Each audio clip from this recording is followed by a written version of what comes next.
പ്രിയപ്പെട്ടവരെ very good morning Prajin, good morning Pavitha. അപ്പോൾ അവിടെ ശ്രീപത്മനാഭസ്വാമി ക്ഷേത്രത്തിന്റെ അടുത്ത് മോർണിംഗ് വാക്ക് അവസാനിച്ചെങ്കിൽ നമ്മൾ നിൽക്കുന്നത് വിഴിഞ്ഞത്താണ്. വിഴിഞ്ഞം തുറമുഖം, അവിടെ ചരിത്ര പ്രസിദ്ധമായ തുറമുഖം. ഈ വിഴിഞ്ഞത്തിന് ഒരുപാട് ചരിത്രങ്ങളൊക്കെ പറഞ്ഞ് നമ്മൾ വഴി എന്തായാലും ഒന്ന് പറയും. പ്രിയപ്പെട്ട പ്രേക്ഷകരെ, തിരുവനന്തപുരത്താണ്. ഇവിടെ ഒരു കലോത്സവത്തിന്റെ, ഒരുപക്ഷെ ലോകത്തെവിടെയെങ്കിലും അത്തരത്തിൽ വർഷത്തിലൊരിക്കൽ യുവപ്രതിഭകൾ ഒത്തുകൂടി ഇത്തരത്തിൽ അവരുടെ കഴിവുകൾ പങ്കുവയ്ക്കുന്ന ഒരു വലിയ ചടങ്ങുണ്ടോ എന്ന് ചോദിച്ചാൽ, ഒരു വലിയ പരിപാടി ഉണ്ടോ എന്ന് ചോദിച്ചാൽ അതിന് മറുപടി ലോകത്തെവിടെയും ഉണ്ടാവില്ല എന്ന് തന്നെയായിരിക്കും. അപ്പോൾ അതിന് 4ാം ദിവസമാണിന്ന്. അത് വളരെ ഗംഭീരമായി പുരോഗമിക്കുന്നു. നമ്മൾ അതിന്റെ വാർത്തകൾ എടുക്കാൻ പോകുന്നു. ഇന്ന് ഒരുപാട് വാർത്തകൾ, PV അൻവറിന്റെ അടക്കമുള്ള UDF പ്രവേശനത്തിൽ ചില നിർണായകമായ തീരുമാനങ്ങളൊക്കെ ഇന്ന് ഉണ്ടാവുമെന്ന് കേൾക്കുന്നുണ്ട്. ഒരുപാട് വാർത്തകൾ വരുന്ന ദിവസമാണ്. അപ്പോൾ പ്രിയപ്പെട്ട പ്രേക്ഷകർ തുടരണം. നമ്മൾ ആദ്യം പ്രിയപ്പെട്ട പ്രേക്ഷകർക്ക് ഈ രാവിലെയുള്ള വാർത്തായാത്രയിലേക്ക് ഹൃദയം നിറഞ്ഞ സ്വാഗതം. അപ്പോൾ നമ്മൾ പറഞ്ഞതുപോലെ വിഴിഞ്ഞത്ത് നിൽക്കുകയാണ്. വിഴിഞ്ഞം എന്ന് പറയുന്നത് വളരെ ചരിത്രപ്രസിദ്ധമായ എന്ന് പറഞ്ഞാൽ, ഇവിടെ നിന്നാൽ പഴയ ആയി രാജവംശത്തിന്റെ രാജാക്കന്മാരുടെ ദീർഘനിശ്വാസങ്ങൾ, അതിന്റെ പതനങ്ങൾ, അതിന്റെ കുതിപ്പുകൾ, അതിന്റെ കിതപ്പുകൾ, ചോള രാജാക്കന്മാർ ഇങ്ങോട്ടേക്ക് എത്തിയത്, ഏറ്റുമുട്ടൽ, യുദ്ധങ്ങൾ, അങ്ങനെ ഒരുപാട് ചരിത്രത്തിന്റെ പഴയ അടരുകളുള്ള ഒരു സ്ഥലമാണ് വിഴിഞ്ഞം തുറമുഖത്താണ്. വിഴിഞ്ഞം തുറമുഖം ഇപ്പോൾ തുറമുഖം അവിടെ ഗംഭീരമായിരിക്കുന്നു. ആ തുറമുഖത്ത് 3 കപ്പലെടുത്തിരിക്കുന്നു ഈ അടുത്തിടെ. അപ്പോൾ അതങ്ങനെ വളരെ വിജയകരമായി നമ്മുടെ തുറമുഖം അങ്ങനെ മുന്നോട്ട് പോകുന്നു. രാവിലെ സൂര്യൻ നല്ല ചെങ്കതിർ ഉളിയായി അവിടെ ഇങ്ങനെ ഉദിച്ചുയരുന്നുണ്ട്. അപ്പോൾ വിഴിഞ്ഞമടക്കമുള്ള എല്ലാ സ്ഥലങ്ങളും ഗംഭീരമായിരിക്കുന്നു. അപ്പോൾ പ്രിയപ്പെട്ട പ്രേക്ഷകർക്ക് ഒരു ഏറ്റവും വളരെ മനോഹരമായ ഒരു സൂപ്പറായ ഗംഭീരമായ ഒരു ദിവസം നമ്മൾ ആശംസിച്ചുകൊണ്ട് നമ്മൾ നോക്കുന്നു. അപ്പോൾ വെൽക്കം ബാക്ക് പ്രിയപ്പെട്ട പ്രേക്ഷകരെ. ഇന്ന് രാവിലെ മുതൽ സംഭവിക്കാനിടയുള്ള വാർത്തകളുടെ തലക്കെട്ടുകളാണ്. പിന്നെ നമ്മൾ കലോത്സവ വേദിയിലേക്കൊക്കെ പോകും. കലോത്സവ വേദിയിൽ നമ്മൾ വളരെ ഗംഭീരമായി മനോഹരമായി ജനപ്രിയ ഇനങ്ങൾ അരങ്ങുവാഴാൻ പോകുന്ന ദിവസമാണിന്ന്. ഒരുപാട് ആളുകൾ ഇന്നും ഇങ്ങോട്ടേക്ക് എത്തും. ഒരു ദിവസമൊക്കെ അല്ലെങ്കിൽ കൂടിയും അവിടെ എന്തോ ഒരു തരുന്നു. അവിടെ ഒരു ചേട്ടൻ മുങ്ങ കേട്ടോ. അവിടെ ആ ചേട്ടൻ എന്തോ പരിപാടി ഉണ്ട് കേട്ടോ. അവിടെ എന്തോ ചേട്ടൻ അവിടെ കടലിൽ നമ്മുടെ ഗൂഗിൾസ് പറഞ്ഞ കണ്ണടയൊക്കെ വെച്ച് രാവിലെ ഇറങ്ങി കടലിൽ മുങ്ങുന്നൊരു ചേട്ടനെ കാണുന്നുണ്ട്. ചേട്ടോയ് എന്തുവാ അവിടെ, എന്തുവാ ചേട്ടാ നമസ്കാരം. ഒന്നുമില്ല ചോദിച്ചാ. അപ്പൊ ഒന്നുമില്ല, അവിടെ ഒരു ചേട്ടൻ ഇങ്ങനെ അവിടെ കടൽ മുങ്ങി എന്തോ ചോദിച്ചോ. ആ കക്ക വാരുതാ, അതാ ഷെഫീദ് റാവത്ത് അവിടെ നിന്ന് പറയുന്നത് കക്ക വരും അല്ലേ? ഓക്കെ. അപ്പൊ അവിടെ കക്ക വരും. അപ്പൊ നമ്മൾ നോക്കുമ്പോഴത്തേക്ക് ഒരു ചേട്ടൻ അവിടെ സ്വാഭാവികമായിട്ട് ചോദിക്കുമല്ലോ, അതുകൊണ്ടാണ്. അപ്പോൾ പ്രിയപ്പെട്ട പ്രേക്ഷകർ, ഒരുപാട് പ്രേക്ഷകർ കമ്മ രാവിലെ തന്നെ വരുന്നുണ്ട്. ഗുഡ് മോർണിംഗ് വിത്ത് SKN ആണെങ്കിലും ഗുഡ് മോർണിംഗ് വിത്ത് ആരാണെങ്കിലും പ്രേക്ഷകരുടെ കമന്റ് വായിച്ചാൽ മതിയാവും എന്നൊരു കമന്റ് വന്നു. പ്രേക്ഷകരുടെ കമന്റ് വായിക്കാൻ പറ്റുമോ? ഉറപ്പായിട്ട് വായിച്ചിരിക്കും. ഓക്കെ. അപ്പോൾ നമ്മൾ നേരെ ആദ്യം വിഴിഞ്ഞത്തു നേരെ ഫ്ലൈറ്റ് പിടിക്കുന്ന വയനാട്ടേക്കാണ്. വയനാട് നമുക്കറിയാം, ഒരു പ്രതിഷേധം അവിടെ DCC ട്രഷററുടെയും മകന്റെയും ആത്മഹത്യ തുടർന്ന് പുറത്തു വന്ന ആത്മഹത്യാക്കുറിപ്പിലെ IC ബാലകൃഷ്ണൻ അടക്കമുള്ളവർ പേരുകൾ പ്രതിഷേധം കടുപ്പിക്കുന്നു. CPM DYFI ഇന്ന് രാത്രി നൈറ്റ് മാർച്ചാണ്. ആത്മഹത്യാക്കുറിപ്പിലുള്ളവരെക്കെതിരെ നിയമ നടപടി ശക്തമാക്കണം എന്നുള്ളതാണ് DYFIയുടെ ആവശ്യം. അതപ്പോൾ ആത്മഹത്യാക്കുറിപ്പ് കൂടി പുറത്തു വന്നുകൂടി അത് വയനാട്ടിൽ മൊത്തത്തിൽ വയനാടായിട്ടുള്ള ഒരു രാഷ്ട്രീയ പ്രശ്നമായി അത് മാറുന്നുണ്ട്. നേരത്തെ തന്നെ CPM അത് ഏറ്റെടുക്കുകയും ചെയ്തിട്ടുണ്ട്. സുർജിത്ത് അയ്യപ്പത്ത് ചെയ്യുന്നു. Surjit, very good morning from വിഴിഞ്ഞം. അത് ആത്മഹത്യാക്കുറിപ്പ് പുറത്തു വന്നുകൂടി അതിന് പുതിയ ഡയമെൻഷൻ ഉണ്ടാകുന്നു, പുതിയ മാനമുണ്ടാകുന്നു. എങ്ങനെയാണ് CPMന്റെ ഇന്നത്തെ രാഷ്ട്രീയ സമരങ്ങൾ? Surjit. Very good morning Hashmi. ഇതിനകത്ത് CPM വലിയ രീതിയിലുള്ള രാഷ്ട്രീയ വിഷയമായി ഈ വിഷയം എടുത്തിരിക്കുകയാണ്. മാത്രമല്ല, ശക്തമായ സമരമാണ് നടക്കുന്നത്. ഇന്നലെ തന്നെ DYFI ഈ മാർച്ച് നടത്തുന്നതുൾപ്പെടെയുള്ള കാര്യങ്ങളിലേക്ക് കടന്നതാണ്. ഇതിനുശേഷം നാളെ വൈകിട്ട് നൈറ്റ് മാർച്ച് സംഘടിപ്പിക്കാനാണ് CPIM ശ്രമിക്കുന്നത്. ഈ ബത്തേരിയിലാണ് നൈറ്റ് മാർച്ച് സംഘടിപ്പിക്കുന്നത്. അത്തരത്തിൽ വലിയ രീതിയിലുള്ള ഒരു ബഹുജന പ്രക്ഷോഭമാക്കി ഈ വിഷയത്തെ മാറ്റാനുള്ള നീക്കമാണ് CPIM നടത്തുന്നത്. മാത്രമല്ല, അന്വേഷണ സംഘത്തിന്റെ ഭാഗത്ത് ചില നീക്കങ്ങളുണ്ട്. ഈ ആത്മഹത്യാക്കുറിപ്പ് പുറത്തു വന്നതോടുകൂടി ശക്തമായ രീതിയിലുള്ള തെളിവാണ് ലഭിച്ചിരിക്കുന്നത്. സ്വാഭാവികമായും ആ തെളിവിന്റെ അടിസ്ഥാനത്തിൽ തന്നെ ഈ നേതാക്കളെ, അതിനകത്ത് ഉൾപ്പെട്ട നേതാക്കളെ ചോദ്യം ചെയ്യാനുള്ള നീക്കമാണ് പോലീസ് നടത്തുന്നത്. ഇതിൽ സാമ്പത്തിക കാര്യങ്ങൾ പൂർണ്ണമായും വിജിലൻസിന് കൈമാറാനാണ് അന്വേഷണ സംഘം നീക്കം നടത്തുന്നത്. ഈ അബ്ദുൾ ഷെരീഫ്, ബത്തേരി DYSP അബ്ദുൾ ഷെരീഫിന്റെ നേതൃത്വത്തിലുള്ള സംഘമാണ് അന്വേഷണം നടത്തുന്നത്. ഈ ആത്മഹത്യാക്കുറിപ്പ് ബന്ധുക്കൾ കൈമാറിയിട്ടുണ്ട്. ഇപ്പോൾ ഈ NM വിജയന്റെ മകൻ വിജേഷും ഒപ്പം തന്നെ മരുമകൾ പത്മജയും നമ്മോടൊപ്പം ചേരുകയാണ്. ഇതിനകത്ത് ഈ വലിയ ആരോപണങ്ങളാണ് ഉള്ളത്. ആ കത്തിനകത്ത് കോൺഗ്രസ് നേതാക്കൾ നിഷേധിക്കുകയാണ് ചെയ്തത്. കാരണം ഈ കടവുമായി ബന്ധപ്പെട്ട കാര്യങ്ങളൊന്നും അറിയില്ല എന്ന് അവർ ആവർത്തിക്കുന്നു. എന്താണ് നിങ്ങൾക്ക് പറയാനുള്ളത്? അവരാ കത്ത് നേരിട്ട് നമ്മൾ കൊടുത്ത കത്താണല്ലോ. ആ കത്ത് കണ്ടിട്ടില്ല എന്ന് പറയുമ്പോൾ എന്തോ നമ്മൾ കൊടുത്താൽ നമുക്കറിയാം. ആ കത്തിലുള്ളതായിരിക്കും സത്യം. VD സതീഷിനെയും അതോടൊപ്പം തന്നെ K സുധാകരനെ നേരിട്ട് കണ്ടിരുന്നു. ഹസ്ബൻഡാ കണ്ടത്. നേരിട്ട് കണ്ടപ്പോൾ എന്തായിരുന്നു ആ ഒരു അനുഭവം? അവരെന്താ പറഞ്ഞത്? ഷെയർ ചെയ്തെന്താണ്? അവരെന്തൊക്കെ പറഞ്ഞത്? സുധാകരൻ സംസാരിക്കുകയും ചെയ്തു. നമുക്ക് നോക്കാം എന്ന രീതിയിലാണ് എന്നോട് പറഞ്ഞത്. കാരണം ഇതിനെപ്പറ്റി ഇതാക്കണം എന്ന രീതിയിലാണ് പറഞ്ഞത്. പക്ഷെ മറ്റൊരിടത്തുനിന്ന് എനിക്ക് വേണ്ട രീതിയിലുള്ള പ്രതികരണം അല്ല ലഭിച്ചത്. ഇത് വ്യക്തികളാണെന്നാണ് മൂപ്പര് അപ്പോഴും പറഞ്ഞത്. ഞാൻ ചോദിക്കുന്നതല്ല MLA വ്യക്തിയാണോ, DCC പ്രസിഡന്റ് വ്യക്തിയാണോ, പാർട്ടിയല്ലേ? പിന്നെ ഞാൻ എന്താണ് ഇതിൽ ചെയ്യേണ്ടത്? എൻ്റെ അച്ഛൻ എന്നോട് പറഞ്ഞ കാര്യം മാത്രമേ ഞാൻ ചെയ്തിട്ടുള്ളൂ. പിന്നെ ഇത് അറിയില്ല എന്നൊക്കെ പറയുന്നത് അവരുടെ ന്യായങ്ങളാണ്. ഇതിനു മുമ്പും ഈ കത്ത് പ്രസിദ്ധീകരിക്കുന്നതിന് മുമ്പ് ഇവരുമായിട്ട് സംസാരിച്ചിട്ടുണ്ട്. അതൊന്നും ഇപ്പം അവർക്ക് അറിയില്ല എന്ന രീതിയിലാണ് അവർ സംസാരിക്കുന്നത്. നമുക്കൊന്നും പറഞ്ഞിട്ട് കാര്യമില്ല. വ്യക്ത അന്വേഷണത്തിൽ ഈ കത്ത് പുറത്തുവിടുന്ന സാഹചര്യം അങ്ങനെ പറഞ്ഞപ്പോഴല്ലേ? അതെ, അങ്ങനെ പറഞ്ഞപ്പോഴാണ് ഈ കത്ത് പുറത്തുവിടേണ്ടി വന്നത്. അവർക്ക് ഇതുമായിട്ട് ബന്ധപ്പെട്ട് ഒരു കാര്യങ്ങളും അറിയില്ല. ഇപ്പോൾ കെ സുധാകരൻ തന്നെ ഇതുമായി ബന്ധപ്പെട്ട് പറയുന്ന വാദങ്ങൾ അദ്ദേഹം പറയുന്ന വാദങ്ങൾ ശ്രദ്ധയിൽപ്പെട്ടതല്ലേ? അവർക്കറിയില്ലായിരിക്കും. പക്ഷേ ഈ വായിച്ചിട്ടില്ലെന്നാ പറഞ്ഞത്. എനിക്കറിയില്ല, എൻ്റെ മുമ്പ് നിന്നാണ് വായിച്ചത്.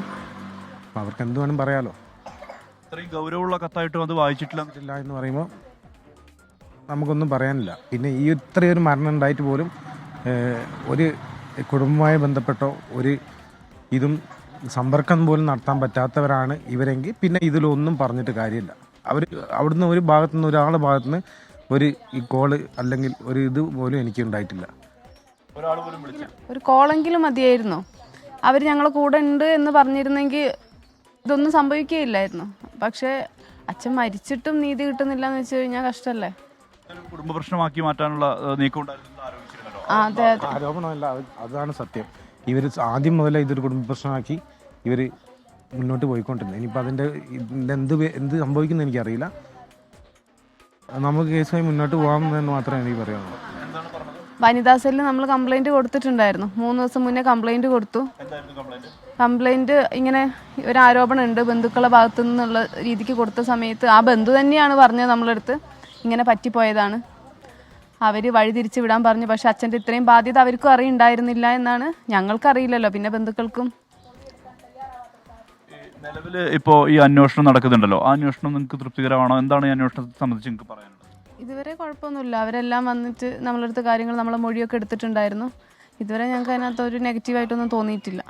വിജിലൻസ് സംഘം മൊഴി ഇന്ന് പോകണം, ഇന്ന് വിളിച്ചിട്ടുണ്ട് അവർ. വലിയ ഒരു സാമ്പത്തിക ബാധ്യതയാണ്, 1 കോടിയിലേറെ സാമ്പത്തിക ബാധ്യതയുണ്ട്. ഈ ബാധ്യതയ്ക്ക് പൂർണ്ണമായ ഉത്തരവാദിത്വം പാർട്ടി തന്നെയാണെന്നാണോ പറയുന്നത്? ആ കത്തിൽ വ്യക്തമായിട്ട് എഴുതിയിട്ടുണ്ടല്ലോ, പാർട്ടി തന്നെയാണ് എന്ന് പറഞ്ഞിട്ടുണ്ട്. പിന്നെ അതിൽ ഹസ്ബൻഡിന് എഴുതിയ കത്തിൽ പ്രത്യേകം അച്ഛൻ്റെ സ്വന്തം പേഴ്സണൽ കടം അച്ഛൻ പ്രത്യേകം പറഞ്ഞിട്ടുണ്ട്.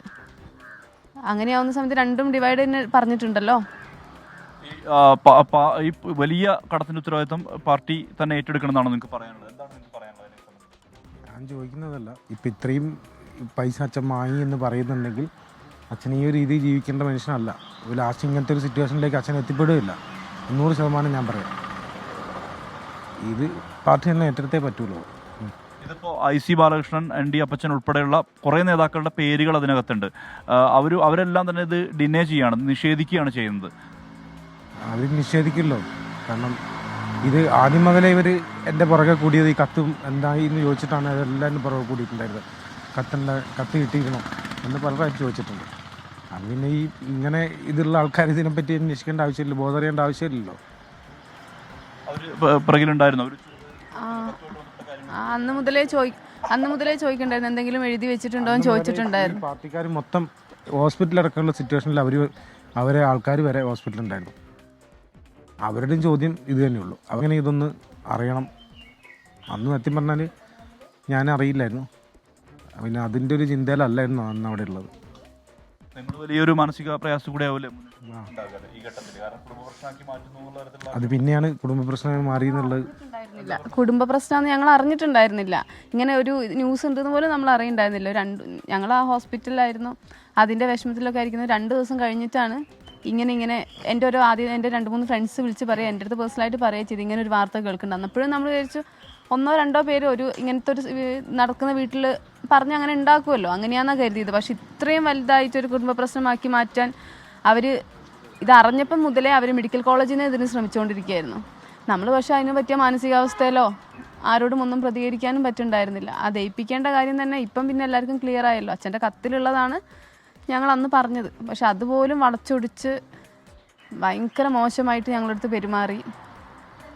എന്തായാലും കുടുംബം ആരോപിക്കുന്നത് ഇത്തരം കാര്യങ്ങളാണ് ഹാഷ്മി. അതിൽ കുടുംബം കൃത്യമായ രീതിയിൽ തന്നെ ആരോപിക്കുന്നു. ഇതിൽ ഈ പാർട്ടിക്ക് വേണ്ടിയാണ് ഇത്രയും വലിയ രീതിയിലുള്ളൊരു കടം വരുത്തി വെച്ചിട്ടുള്ളത്. ആ കടം സ്വാഭാവികമായും പാർട്ടി തന്നെ ഏറ്റെടുക്കേണ്ടതെന്നുള്ളതാണ്. അന്വേഷണ സംഘത്തിൽ പൂർണ്ണമായ തൃപ്തിയുണ്ട്. നിലവിൽ അന്വേഷണവുമായി ബന്ധപ്പെട്ട് ഇവർ പറയുന്ന കാര്യം അതാണ്. മാത്രമല്ല CPIM ശക്തമായ രീതിയിൽ തന്നെ സമരരംഗത്തുണ്ട്. ഈ വിഷയത്തിൽ IC ബാലകൃഷ്ണന്റെ രാജി CPIM നേരത്തെ തന്നെ ആവശ്യപ്പെടുന്നുണ്ട്. അത് കുറച്ചുകൂടി ശക്തമായ രീതിയിൽ തന്നെ ആവശ്യപ്പെടുക എന്നുള്ള തരത്തിലേക്ക് കാര്യങ്ങൾ മാറുന്നു. ഒപ്പം തന്നെ ND അപ്പച്ചൻ ഉൾപ്പെടെയുള്ളവർ അവരുടെ പ്രതികരണം, ND അപ്പച്ചനെയും IC ബാലകൃഷ്ണന്റെ പ്രതികരണം ഇതുമായി ബന്ധപ്പെട്ട് ഒരു തരത്തിലുള്ള കാര്യം ആളും അറിയില്ല എന്നുള്ള തരത്തിൽ തന്നെയാണ് അവരുടെ പ്രതികരണം ഉണ്ടാകുന്നത്. സാമ്പത്തിക ഇടപാടുകളെ സംബന്ധിച്ച് അറിയില്ല. അത് വയനാട് വലിയ രാഷ്ട്രീയ വിഷയമാകണം. അത് വയനാട് വലിയ രാഷ്ട്രീയ വിഷയമായി മാറുകയാണ്. ആത്മഹത്യാക്കുറിപ്പ് കൂടി പുറത്തു വന്നതോടുകൂടി അത് വലിയ പ്രതിഷേധമായി മാറാൻ പോകുന്നു. അതിന് കൃത്യമായ മറുപടി. അപ്പൊ കത്ത് കണ്ടില്ല, അല്ലെങ്കിൽ അങ്ങനെ കത്തില്ല എന്നൊന്നും പറയാൻ പറ്റത്തില്ല. കത്ത് കണ്ടില്ല, അത് ഉറപ്പായും അത് മറുപടി ഉറപ്പായും അതിലെ മറുപടികൾ ഉണ്ടാവണം. ഉറപ്പായും അതിലെ നിയമ നടപടികളൊക്കെ ആത്മഹത്യാക്കുറിപ്പ് പുറത്തു വന്ന് കൂടുതൽ സജീവമായി മാറുമെന്ന് പ്രതീക്ഷിക്കാം. നമ്മൾ നേരത്തെ അവിടെ നിന്ന് വിളിച്ചപ്പോഴത്തേക്ക് അവിടെ ചേട്ടാ കക്ക വരുവാണോ? കക്ക എടുക്കാൻ കക്ക കിട്ടുന്നില്ല. കക്ക ഉൽപാദനം നടത്താണ് ഹാർബർ ഇരിക്കുന്നത്. കക്കയില്ല, കക്ക കിട്ടുന്നില്ല. ഹാർബർ ഒന്നുകൂടെ ഈ വാട്ടർ തെക്കോട്ട് വന്ന വെള്ളം തിരിച്ച് മുട്ടിയിട്ട് വടക്കോട്ടാണ് വരുന്നത്. അപ്പൊ ഈ മണൽ വന്നിട്ട് പാറപ്പുറത്ത് തട്ടുന്ന കാണാൻ തക്ക തൊളിഞ്ഞ് നശിച്ചു പോകുന്നു. കക്ക പൊളിഞ്ഞു പോകുന്നു. കിട്ടിയോ? കിട്ടിയില്ല, കക്ക കിട്ടിയില്ല. അഞ്ചാറ് ചങ്ക് തന്നെ കിട്ടി. ചങ്ക് അത് എന്ന് പറഞ്ഞാൽ മറ്റേ ശംഖ് ഈ സാധനം ജീവിയാണ് ആണല്ലേ? ഓക്കെ. ഇത് ശംഖാട്ടോ. ഇത് ഇവിടുത്തെ പ്രധാന വരുമാന മാർഗങ്ങളൊന്നാണ് കക്ക വാര. അല്ലടാ, അല്ല കക്ക വാര എന്ന് പറയുന്നത് ഒരു ദിവസം പണി ഹാർബർ പോകുമ്പോ 3000, 4000, 5000 രൂപ കിട്ടും. ഇപ്പൊ 100 രൂപയും കിട്ടുന്നില്ല. കക്ക കിട്ടുന്നില്ല. ഹാർബർ ഒന്നും കിട്ടുന്നില്ല. പാക്കേജ് ഇന്ന് തരാം, നാളെ തരാം ഞങ്ങളെ ഇട്ട് നടത്തിക്കുന്നത്. ഒരു മാർഗം കാണുന്നില്ല. എല്ലാ ദൈവത്തിനുണ്ട്. ഒരു പണിയില്ല. മീനിന്റെ പോകുന്ന വെച്ചാൽ മീനിനും പണിയില്ല. കടലിൽ ശിക്ഷയില്ല. പ്രശ്നമാണ്. എല്ലാ പരിഹാരം നമ്മൾ നോക്കിയിട്ടിരിക്കുന്നത്. പക്ഷെ നിങ്ങളെ പോലെ ചാനൽ അറിയുന്ന ഈ സത്യം പുറത്തുകൊണ്ട് എങ്ങനെയെങ്കിലും ദൈവത്തിനുള്ള കഷ്ടപ്പെട്ടില്ല പോകുന്നത്. എത്ര പ്രാവശ്യങ്ങൾ പോയി എല്ലാം കണ്ടു കൊടുത്ത് നോക്കുമ്പോ എല്ലാം ഉടൻ വിളിക്കാൻ ഒന്നും ഇതുവരായിട്ട് കാണും. കേട്ടാ. അപ്പോൾ പ്രിയപ്പെട്ട പ്രേക്ഷകർ, നമ്മുടെ ജീവൽ പ്രശ്നങ്ങളൊക്കെ പറയുകയാണ്. ഇവിടെ ഹാർബറുമായി ബന്ധപ്പെട്ട് ചില പ്രശ്നങ്ങളൊക്കെ നേരത്തെ കേൾക്കുന്നതാണ്. അത് കുറച്ച് ചേട്ടൻ നമ്മൾ കണ്ട് പറഞ്ഞായിരുന്നു. അപ്പോൾ നമ്മൾ നേരെ പോകുന്നത് ഇനി ഒതായിലേക്കാണ്. അങ്ങോട്ട് ഒതായിൽ അവിടെ PV അൻവറിന്റെ ജയിൽവാസം, അതിനുശേഷം പുറത്തിറങ്ങി PV അൻവറിന്റെ സംസാരം, UDF-ലേക്ക് PV അൻവറിന് ഉണ്ടായിരുന്ന ആ ഒരു ചെറിയ ബ്ലോക്ക് അതങ്ങ് മാറി. UDF-നോട് ഉപാധികളില്ലാതെ സഹകരിക്കും VD സതീശനെയും K സുധാകരനെയൊക്കെ ഫോണിൽ വിളിച്ചു എന്ന് PV അൻവർ പറഞ്ഞിരുന്നു. ഉപാധികളില്ലാതെ UDF-മായി സഹകരിക്കാനാണ് പ്രിയപ്പെട്ട പ്രേക്ഷകരെ അൻവറിന്റെ തീരുമാനം. എനിക്ക് ഒരു ഉപാധിയില്ല. UDF-നോടൊപ്പം നിന്നിട്ട് എന്താണ് ഒരു വ്യക്തി എന്ന നിലക്ക് എന്നെ സ്നേഹിക്കുന്ന ജനങ്ങളെയും കൂട്ടിയിട്ട് UDF-നോടൊപ്പം നിന്ന് പിണറായി ഗവൺമെന്റിന്റെ 140 സീറ്റിൽ 10 സീറ്റിൽ അവർ ഒതുക്കാൻ പറ്റുമെന്ന് നോക്കും. 10 സീറ്റിൽ. അതാണ് ഉപ്പുവെച്ച കലം എന്ന് പറയുന്നത്. ഈ 63 മലയോര മേഖലയിലെ മണ്ഡലങ്ങൾ തിരിയുന്നതോട് കൂടിയിട്ട് ഈ പറയുന്ന പശ്ചിമ ബംഗാളിന്റെ അവസ്ഥയിലേക്ക് ഈ ജനവിരുദ്ധ വർഗീയ താല്പര്യത്തോടൊപ്പം നിൽക്കുന്ന കമ്മ്യൂണിസ്റ്റ് സർക്കാരിന്റെ അന്ത്യം കേരളത്തിൽ കുറിക്കും. സമീർ ബിൻ കരീം ചേരുന്നുണ്ട്. ഈ മൈക്ക് ഇവിടെ ഒരേന്നുകൊണ്ട് മാറ്റം വേണ്ടി വന്നു കേട്ടോ. അപ്പൊ സമീർ ബിൻ കരീം ഉണ്ട്, വിപിൻ സി വിജയനുണ്ട്. ആദ്യം സമീറിലേക്ക് പോകുന്നത് അറിയോ? Sameer, good morning. അപ്പോ എന്താണ് ഈ അച്ഛൻ കൽപ്പിച്ചതും രോഗി ഇച്ചതും പാല് എന്ന് പറഞ്ഞ മട്ടിൽ PV അൻവർ കഴിഞ്ഞ തെരഞ്ഞെടുപ്പിൽ അത്രത്തോളം വോട്ടൊന്നും കിട്ടാതെ ഇനി രാഷ്ട്രീയ പ്രസക്തി നഷ്ടമാവുകയാണോ എന്ന് നിന്ന സമയത്ത് ഉണ്ടാകുന്നു ഒരു അറസ്റ്റ്, ഒരു പാതിരാ, ആകെ ഒരു എന്താണ് ആകെ ഒരു ജഗമുഖ ഉണ്ടാവുന്നു. അതിനുശേഷം ആ സമരത്തിൽ അൻവറിനൊപ്പം UDF അടിയുറച്ചു നിൽക്കുകയായിരുന്നു. ജയിലിൽ നിന്നിറങ്ങി അൻവർ പറഞ്ഞതും അതുതന്നെയാണ്. UDF-ന്റെ ധാർമ്മിക പിന്തുണയ്ക്ക് നന്ദി, UDF-നൊപ്പം നിൽക്കുമെന്നാണ്. അപ്പോൾ അൻവറിന്റെ UDF പ്രവേശം ഏതാണ്ട് ഓക്കെ ആയി എന്ന് കരുതാനായോ Sameer? Very good morning Hashmi. അൻവറിന്റെ UDF പ്രവേശനം ഏതാണ്ട് അടുത്തിരിക്കുന്നു എന്ന് വേണം നമുക്ക് അനുമാനിക്കാൻ. കാരണം ഇന്നലെ PV അൻവറിന്റെ സംസാരമെല്ലാം തന്നെ ആ രീതിയിലായിരുന്നു. ജയിലിൽ നിന്നിറങ്ങിയ ഉടനെ തന്നെ ഈ UDF-ന്റെ പിന്തുണക്ക് അദ്ദേഹം നന്ദി പറയുന്നു. അതോടൊപ്പം തന്നെ ഓരോ നേതാക്കളെയും മൊബൈൽ ഫോണിൽ വിളിച്ചുകൊണ്ട് പ്രത്യേകമായി നന്ദി പറയുന്നു. പ്രത്യേകിച്ച് PK Kunhalikutty, VD Satheesan, K Sudhakaran, Panakkad Sadiq Ali തങ്ങൾ ഉൾപ്പെടെയുള്ള നേതാക്കളെ മൊബൈൽ ഫോണിൽ വിളിച്ചുകൊണ്ട് അദ്ദേഹം പിന്തുണക്ക് നന്ദി അറിയിക്കുന്നു. അതോടൊപ്പം തന്നെ PK കുഞ്ഞാലിക്കുട്ടി കഴിഞ്ഞ ദിവസം പറഞ്ഞത് PV അൻവറുമായി UDF-മായി പ്രവേശനവുമായി ബന്ധപ്പെട്ട അനൌദ്യോഗിക ചർച്ചകൾ നടന്നുവെന്ന് PK കുഞ്ഞാലിക്കുട്ടിയും വ്യക്തമാക്കിയിരുന്നു. നടത്തിയിരുന്നു. ഇതെല്ലാം കൂടി കണക്കിലെടുത്ത് കഴിഞ്ഞാൽ PV അൻവർ UDF വരുന്നു എന്നുള്ളത് തന്നെയാണ് നമുക്ക് മനസ്സിലാക്കാനായിട്ട് കഴിയുന്നത്. നേരത്തെ ഒക്കെ തന്നെ അദ്ദേഹം UDF അല്ലെങ്കിൽ ലീഗിലേക്കോ കോൺഗ്രസിലേക്കൊക്കെ തന്നെ വരാനുള്ള ശ്രമങ്ങൾ നടത്തിയിരുന്നെങ്കിലും ഈ ചേലക്കര തെരഞ്ഞെടുപ്പിലുണ്ടായ തിരിച്ചടിയും എല്ലാം തന്നെ കൂടി കണക്കിലെടുത്ത് അത് വലിയ കാര്യമായ ചർച്ചകളിൽ ഉണ്ടായിരുന്നില്ല. എന്നാൽ അതിനിടയിലാണ് ഇപ്പോൾ അപ്രതീക്ഷിതമായ ഒരു അറസ്റ്റും എല്ലാം തന്നെ അദ്ദേഹത്തിന് വലിയൊരു വീര്യം നൽകുകയും വലിയ രാഷ്ട്രീയമായുള്ള ഉയർച്ച നൽകുന്ന ഒരു സാഹചര്യത്തിലേക്ക് കാര്യങ്ങൾ പോയിരിക്കുന്നു. അതുകൊണ്ട് തന്നെ ഉടൻ തന്നെ ഒരു UDF അദ്ദേഹം എത്തുമെന്നുള്ളതാണ് മനസ്സിലാക്കാനായിട്ട് കഴിയുന്നത്. അതോടൊപ്പം തന്നെ അദ്ദേഹം കഴിഞ്ഞ ദിവസം പറഞ്ഞത് ഇന്നു മുതൽ ഈ UDF നേതാക്കളെ നേരിട്ട് കണ്ട് താൻ നന്ദി അറിയിക്കാനായി എത്തുമെന്നുള്ളതാണ് PV അൻവർ വ്യക്തമാക്കിയത്. ഈ നന്ദി അറിയിക്കാനുള്ള യാത്ര ഒരുപക്ഷെ നന്ദി അറിയിക്കാൻ മാത്രമായിരിക്കില്ല, മറിച്ച് രാഷ്ട്രീയ കാര്യങ്ങൾ സ്വാഭാവികമായും ചർച്ചയാകും, UDF പ്രവേശനം സ്വാഭാവികമായും ചർച്ചയാകും എന്നുള്ള കാര്യത്തിൽ ഉറപ്പാണ്. അതോടൊപ്പം തന്നെ ഇന്ന് ഈ സമസ്ത മുഖപത്രം സുപ്രഭാതവും ചന്ദ്രിക മുസ്ലിം ലീഗിൻ മുഖപത്രം ചന്ദ്രികയും എല്ലാം തന്നെ PV അൻവറിനെ അനുകൂലിച്ചും സർക്കാരിനെ എതിർത്തുകൊണ്ടും രൂക്ഷമായ ഒരു മുഖപ്രസംഗവും തയ്യാറാക്കിയിരിക്കുകയാണ്. ഈ സുപ്രഭാതത്തിൽ പറയുന്നത് മൃഗക്കലിയിൽ രാഷ്ട്രീയ കളി വേണ്ട എന്നുള്ള തലക്കെട്ടിലാണ് സുപ്രഭാതത്തിൽ എഡിറ്റോറിയൽ വന്നിരിക്കുന്നത്. ഇതിൽ പറയുന്നത് പ്രധാനമായും ഈ ആനക്കലിയിൽ ഒരു ജീവൻ പൊലിഞ്ഞ സാഹചര്യത്തിൽ ഇത് ഉയർത്തിക്കാട്ടിയ ഒരു രാഷ്ട്രീയ കളി ഒരിക്കലും തന്നെ ഉണ്ടാകാൻ പാടില്ല. ഒരു ജനാധിപത്യ അല്ലെങ്കിൽ ജനകീയ സമരത്തോട് ഒരിക്കലും തന്നെ സർക്കാരിന് അസഹിഷ്ണുത ഉണ്ടാകാൻ പാടില്ല. ഇതൊരിക്കലും തന്നെ ജനാധിപത്യ കേരളത്തിന് യോജിക്കാൻ കഴിയുന്നതല്ല എന്നുള്ളതാണ് ഈ സുപ്രഭാതത്തിലെ ലേഖനത്തിൽ പറയുന്നത്. അതോടൊപ്പം തന്നെ ചന്ദ്രികയിലാണെങ്കിൽ പ്രതികാര രാഷ്ട്രീയത്തിന്റെ രാഷ്ട്രീയ മോഡൽ എന്നുള്ള തലക്കെട്ടിലാണ് ചന്ദ്രികയിലും മുഖപ്രസംഗം എഴുതിയിരിക്കുന്നതിൽ പ്രധാനമായും ഈ പിണറായി വിജയന്റെ രാഷ്ട്രീയ പകപോക്കലാണ് PV അൻവറോട് ചെയ്യുന്നത് എന്നുള്ളതാണ് ചന്ദ്രികയിലെ മുഖപ്രസംഗത്തിൽ പറയുന്നത്. അതോടൊപ്പം തന്നെ സർക്കാരിനെ പ്രതിക്കൂട്ടിലാക്കിയ നിരവധിയായിട്ടുള്ള വിമർശനങ്ങളും PV അൻവറിന്റെ UDF പ്രവേശനം ഏതാണ്ട് ഉറപ്പായിരിക്കുന്ന സാഹചര്യം ഉണ്ടായിരിക്കുന്നു. അത് അൻവറിന് ഏതെങ്കിലും തരത്തിൽ ആർക്കെങ്കിലും അൻവറിനോട് UDF കടത്താതിരിക്കാൻ താല്പര്യമുണ്ടെങ്കിൽ, അല്ലെങ്കിൽ അൻവർ UDF വരുന്നതിൽ ഒരു വിമുഖതയുണ്ടെങ്കിൽ ആ വിമുഖത എന്തായാലും മാറ്റി, ആ വിമുഖത എന്തായാലും അൻവറിന്റെ ആ ജയിൽവാസം, അൻവർ ഉന്നയിക്കുന്ന വിഷയങ്ങളൊക്കെ മാറ്റുന്നുണ്ട്. വിപിൻ സി വിജയനാണ് ചേരുന്ന ആ വാർത്തയുടെ ഏറ്റവും പുതിയ വിവരങ്ങളുമായി. വിപിൻ, അപ്പോ വെരി ഗുഡ് മോർണിംഗ്. PV അൻവറിന് കുറച്ചുകൂടി നല്ല ഗുഡ് മോർണിംഗ് ആണ് ഇന്ന്. കാര്യം PV അൻവർ ഉന്നയിക്കുന്ന ഒരു വിഷയമുണ്ട്. ആ വിഷയം എന്ന് പറഞ്ഞാൽ അത് വനം വന്യജീവി ബന്ധപ്പെട്ട വിഷയമാണ്. അത് കാലങ്ങളായി നമ്മൾ കേൾക്കുന്ന വിഷയമാണ്. ഒരുപാട് മനുഷ്യരെ കാട്ടാനകൾ നിരന്തരം ചവിട്ടിക്കൊല്ലുന്ന വിഷയമാണ്. അത് നമ്മുടെ അത് വലിയ രാഷ്ട്രീയ സമരങ്ങൾക്കിടയാക്കാത്തൊരു വിഷയമാണ്. എന്തുകൊണ്ടോ എന്നോ വലിയ സമരങ്ങൾ ഉണ്ടാവേണ്ടതാണ് ആ വിഷയത്തിൽ. ആ വിഷയം ഏറ്റെടുക്കുന്നതിലൂടെ അൻവറിനുണ്ടാകുന്ന ഒരു പൊളിറ്റിക്കൽ മൈലേജ് എന്താണ്? അൻവർ വീണ്ടും പ്രസക്തനാവുന്നത് എങ്ങനെയാണ്? വിപിൻ.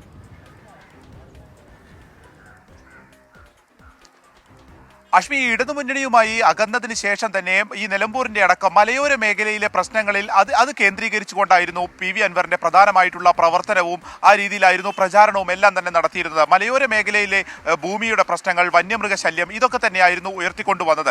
അവിടെ ഉണ്ടായിരുന്ന ഒരു ക്രിസ്ത്യൻ സമൂഹത്തെ കുറച്ചുകൂടി കൂടെ കൂട്ടുക എന്നുള്ള ഒരു ലക്ഷ്യം PV അൻവറിന് ഇതുമായി ബന്ധപ്പെട്ടുണ്ടായിരുന്നു. ഇപ്പോൾ ഈ അറസ്റ്റിന് ശേഷം കത്തോലിക്ക സഭയൊക്കെ PV അൻവറിനൊപ്പം അടിയുറച്ചു നിൽക്കുന്നു.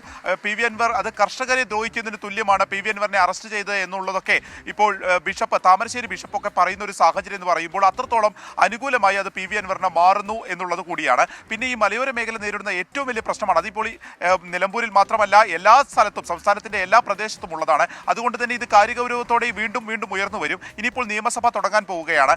അവിടെയും ഒരു സപ്പോർട്ട് വേണം എന്നുള്ളത് കഴിഞ്ഞ ദിവസം കൃഷിമന്ത്രിയെ ഇരുത്തിക്കൊണ്ട് തന്നെ PV അൻവർ ആവശ്യപ്പെടുകയാണ്. അപ്പോൾ ഇതൊരു പൊതു വിഷയമായി കൊണ്ടുവരുന്നു. അതിന്റെ ഒരു നേതാവ് എന്നുള്ള നിലയ്ക്ക് PV അൻവർ ഉയർന്നു വരികയാണ്. ഈ ഒരു ഘട്ടത്തിലാണ് ഈ അറസ്റ്റ് ഉണ്ടാവുന്നത്. അതുകൊണ്ട് തന്നെ ഇതൊരു രാഷ്ട്രീയ ഉയർത്തെഴുന്നേൽപ്പായി PV അൻവറിന് മാറും എന്നുള്ളത് നിസ്സംശയം പറയാം. അതിനിടയിലാണ് UDFന്റെ ഒരു സപ്പോർട്ട് കൂടി കിട്ടുമ്പോൾ അത് ഈ വിഷയത്തിൽ ആണ് അറസ്റ്റ് എന്നുള്ളത് കൊണ്ട് പൊതുസമൂഹത്തിന്റെ ഒരു സ്വീകാര്യത ഇക്കാര്യത്തിൽ ഉറപ്പുവരുത്താനുള്ളൊരു ശ്രമമാണ് PV അൻവർ നടത്തുന്നത്. പക്ഷേ അത് എത്രത്തോളം രാഷ്ട്രീയമായി DMK എന്നുള്ള ഒരു കൂട്ടായ്മയ്ക്ക്, ഒരു പാർട്ടിക്ക് അത് ഉപയോഗപ്പെടുത്താൻ കഴിയും എന്നുള്ളതാണ് ഇനി കണ്ടറിയേണ്ടത്. PV അൻവർ പോകുമ്പോൾ ഇപ്പോൾ ഈ ഒരു DMK എന്നുള്ള ഒരു പാർട്ടി പക്ഷെ ഒരു കാര്യം ഉറപ്പാണ്, ഓർത്തോണം പ്രിയപ്പെട്ട പ്രേക്ഷകരെ, കഴിഞ്ഞ 2 ആഴ്ചക്കുള്ളിൽ മരിച്ച ആ കാട്ടാൻ ചവിട്ടിക്കുന്ന 3 പേരെയാണ്. 1 എൽദോ, 2 അമറിലാഹി, 3 മണി എന്ന് പറയുന്ന ഒരു പാമ്പ് പിടിച്ച മനുഷ്യൻ. നമ്മൾ നെഞ്ചിൽ കൈവച്ച് പറയണം, കേരളത്തിൽ അതിന് ആനുപാതികമായ ഒരു പ്രതിഷേധവും ഉയർന്നു വന്നിട്ടില്ല. ഒരു പ്രതിപക്ഷ പാർട്ടികളും അവർ പ്രതികരണം പറയുന്നതല്ലാതെ ഒരു രാഷ്ട്രീയ സമരം എന്നുള്ള നിലയ്ക്ക് നമ്മൾ തെരുവിൽ വലിയ സമരങ്ങൾ ഇതുമായി ബന്ധപ്പെട്ട് കണ്ടിട്ടില്ല. അതുണ്ടാവാത്ത പശ്ചാത്തലത്തിൽ PV അൻവർ ആ വിഷയം ഏറ്റെടുക്കുമ്പോൾ ഏത് രീതിയിലാണ് PV അൻവറിനത് അത് രാഷ്ട്രീയമായി ഗുണകരമാവുക എന്നൊക്കെ വരും ദിവസങ്ങൾ കാത്തിരുന്ന് കാണേണ്ടതാണ്. ഇവിടെ മലബാർ വാലി പറയുന്നുണ്ട്, വികസനം ഒരു വശത്ത് നടക്കുമ്പോൾ മറുവശത്ത് നിശബ്ദരാക്കപ്പെടുന്ന ഒരു ന്യൂനപക്ഷത്തിന്റെ പ്രതിയാണ് ആ കക്കെടുക്കുന്ന തൊഴിലാളി. 100% ശരിയാണെന്ന് ഞാൻ പറയുന്നു. വേറെ പ്രേക്ഷകൻ അലി അൽഫ പറയാണ്, ഈ തണുപ്പാൻ കാലത്ത് കാട്ടിലും കടലിലും ജലത്തിലും പണിയെടുക്കുന്നവർക്ക് നന്മയുണ്ടാകട്ടെ എന്നും പറയുകയാണ്. പ്രിയപ്പെട്ട പ്രേക്ഷകർ നിൽക്കുന്നത് വിഴിഞ്ഞത്താണ്. ഇവിടെ നിൽക്കുന്നത് ഇത് കണ്ടോ, 500T ബൊള്ളാട്ട് പുൾ ടെസ്റ്റ് ഫെസിലിറ്റി എന്നൊരു സംവിധാനത്തിന് മുന്നിലാണ് നിൽക്കുന്നത്. അപ്പോൾ ഞാൻ ഇതിനിടയ്ക്ക് ഗൂഗിളിനകത്ത് എന്താ ഈ സംഭവം സത്യമായി നമുക്ക് അറിയത്തില്ല എന്തുവാണ്. അപ്പോൾ നോക്കിയപ്പോഴത്തേക്ക് ഇത് നമ്മുടെ കപ്പലുകളുടെ ടോവിംഗ് കപ്പാസിറ്റി, വലിക്കാനുള്ള കപ്പാസിറ്റി മെഷർ ചെയ്യുന്ന യന്ത്രമാണ്. ഇപ്പോൾ ആ കാണുന്ന വലിയ അയൺ പോളിൽ ഒരു കയറൊക്കെ കെട്ടി വലിക്കുന്ന എന്തോ പരിപാടി, അങ്ങനെ എന്തോ ഒരു കലാപരിപാടിയാണത്. നമുക്ക് അറിയാവുന്ന ആൾക്കാരോട് കൂടുതൽ. ചേട്ടാ ഈ സാധനം എന്നെ അറിയോ? ആ വടം കെട്ടി അങ്ങ് വലിച്ചെടുക്കാനും കപ്പൽ കൊണ്ട് കപ്പൽ വെയിറ്റ് നോക്കാൻ വേണ്ടി കപ്പലിന്റെ പവർ ഇതിൽ മനസ്സിലാവും. ആണല്ലേ ആണല്ലേ. അവിടെ വീട് അടുത്തോ സുഖമായിട്ടിരിക്കുന്ന ചായ കുടിച്ച അവിടെ ഒരിക്കൽ കണ്ടായിരുന്നു പുള്ളി പറയുന്നത് കക്ക ഒക്കെ പ്രശ്നം ഇപ്പൊ കിട്ടും നോക്കുന്നില്ല, പ്രശ്നമാണ്. ചെറിയ കക്കയുള്ള അതുകൊണ്ട് ഇപ്പൊ എടുക്കണില്ല ആരും. ആണല്ലേ. അതെ, വില കുറവായതുകൊണ്ട് എടുക്കണില്ല. വളർന്നാലേ നമുക്ക് പിന്നെ ഉപയോഗം ഉണ്ടാവുള്ളൂ. അതുകൊണ്ടാണ് ഭാര്യ എടുക്കാത്തത്. ചെറിയ രാവിലെ കക്ക വരുന്ന ഇവിടുത്തെ ഒരു ഉപജീവനം അല്ലേ, കുറച്ച് പൈസ അല്ലേ, ജീവിതം അല്ലേ. 500 കുടുംബം അതുകൊണ്ട് ജീവിക്കാണ്. ആണല്ലേ. അതെ അതെ. അത് ഇവിടുന്ന് അങ്ങൊരു പൊഴി വരെ ഉണ്ടോ? നമ്മള് ഇതെല്ലാം അദാനിയുടെ പോർട്ടെല്ലാം നമ്മൾ ചുപ്പി, അദാനി ഹാർബർ വന്നതുകൊണ്ട് കാരണം കൊണ്ട് നമുക്ക് ഇപ്പൊ ചുപ്പി കുറവായി. ആണല്ലേ. അതെ, വലിയ ബുദ്ധിമുട്ടായി. ശരിയാവും. അപ്പോൾ ഇവിടുത്തെ ചില ജീവൽ പ്രശ്നങ്ങൾ പറയുകയാണ്. ഇവിടുത്തെ മത്സ്യത്തൊഴിലാളികളാണ് ഇവിടെ ഉള്ളവർ പറയുന്ന യാഥാർത്ഥ്യമാണ് അവർ പറയുകയാണ്. അപ്പോൾ പ്രിയപ്പെട്ട പ്രേക്ഷകർ, നമ്മൾ നിൽക്കുന്നത് വിഴിഞ്ഞത്താണ്. വിഴിഞ്ഞത്ത് അല്പസമയത്തിന് നമ്മൾ കലോത്സവ വേദിയിലേക്ക് പോകും. അവിടെ ഇന്നത്തെ ഗംഭീരമായ കലാപരിപാടികൾ തുടങ്ങാനൊക്കെ പോകുന്നുണ്ട്. അതിനുമുമ്പ് നമ്മൾ വിഴിഞ്ഞത്തു നേരെ ഒന്ന് കോഴിക്കോട്ടേക്ക് ഒന്ന് പോവാണ് കേട്ടോ.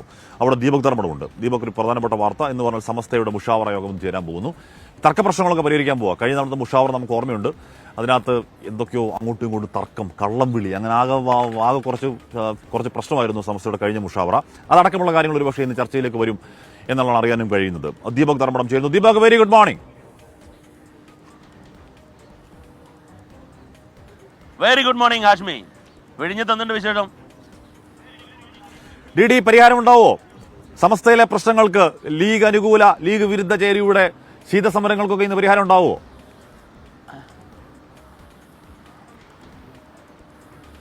സമസ്തയിലെ പ്രശ്നങ്ങൾക്ക് താൽക്കാലിക വെടിനിർത്തൽ ഇന്നത്തെ യോഗത്തോടുകൂടി ഉണ്ടാകുമെന്നാണ് പ്രതീക്ഷിക്കുന്നത്. പക്ഷേ എന്നാൽ അടിസ്ഥാനപരമായി സമസ്തയിൽ ഉയർന്ന പ്രശ്നങ്ങൾക്കൊന്നും തന്നെ ഇന്നത്തെ യോഗത്തിൽ പരിഹാരം കാണാനാകും എന്ന് തോന്നുന്നില്ല. ജഫ്രി മുത്തുക്കോയ തങ്ങളായാലും ആലിക്കുട്ടി മുസ്ലിയാർ കഴിഞ്ഞാലും ഒക്കെ ഈ കാര്യത്തിൽ ഭിന്നത അടിസ്ഥാനപരമായി താത്വിക പ്രശ്നത്തിലാണ്. അതായത് ലീഗിനെ അനുകൂലിച്ചുകൊണ്ട് മുന്നോട്ട് പോകണമോ, അതുപോലെ ലീഗിനെ എതിർത്തുകൊണ്ട് മുന്നോട്ട് പോകണമോ എന്നുള്ളതാണ് പ്രശ്നം. നേരത്തെ സമസ്ത എന്ന് പറഞ്ഞാൽ ലീഗ് തന്നെയായിരുന്നു.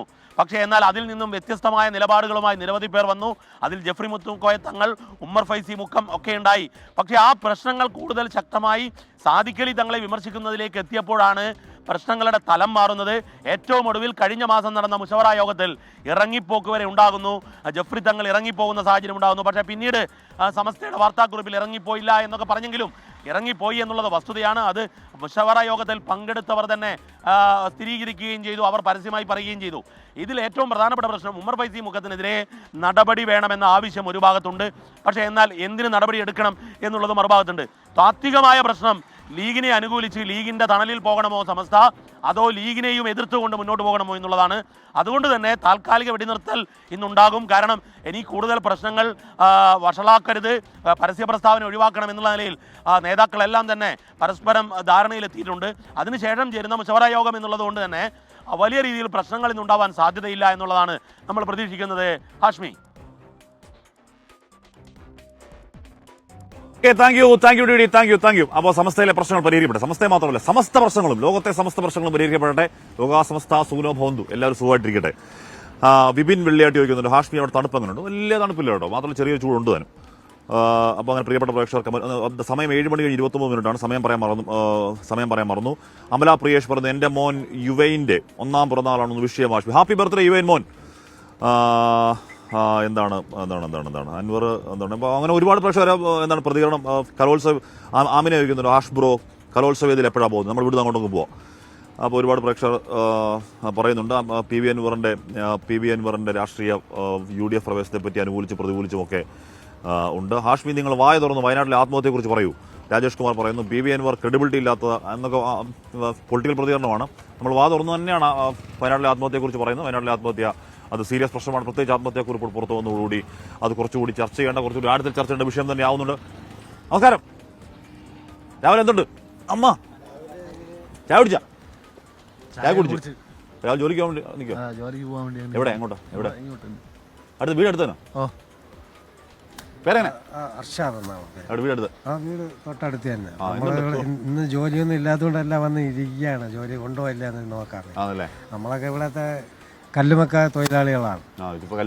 കല്ലുമക്ക ഇല്ല, മൊത്തത്തിൽ തീർന്നല്ലോ. അദാനി വന്ന് നമ്മളെ 10-500 കുടുംബം പട്ടിണിയിൽ കിടക്കുകയാണ്. ഡെയിലി പ്രശ്നമായിട്ട് കിടക്കുകയാണ്. അതെന്തായാലും പരിഹാരം ഉണ്ടാക്കാൻ നമ്മളിത് ഒരു പരിഹാരം ഉണ്ടാക്കണം. ഓക്കെ, കാണാം. അപ്പോൾ പ്രിയപ്പെട്ട പ്രേക്ഷകരെ പറയുന്നത്, അപ്പോൾ ഈ കക്കവാരൽ എന്ന് പറയുന്നത് ഇവിടുത്തെ പ്രധാനപ്പെട്ട ഉപജീവന മാർഗ്ഗങ്ങളിലൊന്നാണ്. അപ്പോൾ അങ്ങനെ കക്കവാരെന്ന് പറയുന്ന ആൾക്കാരെ കാണുന്നത് കക്ക കിട്ടുന്നില്ലെന്നാണ് പറയുന്നത്. അപ്പോൾ അങ്ങനെയുള്ള പ്രശ്നങ്ങൾ അവിടെ ഉണ്ട്.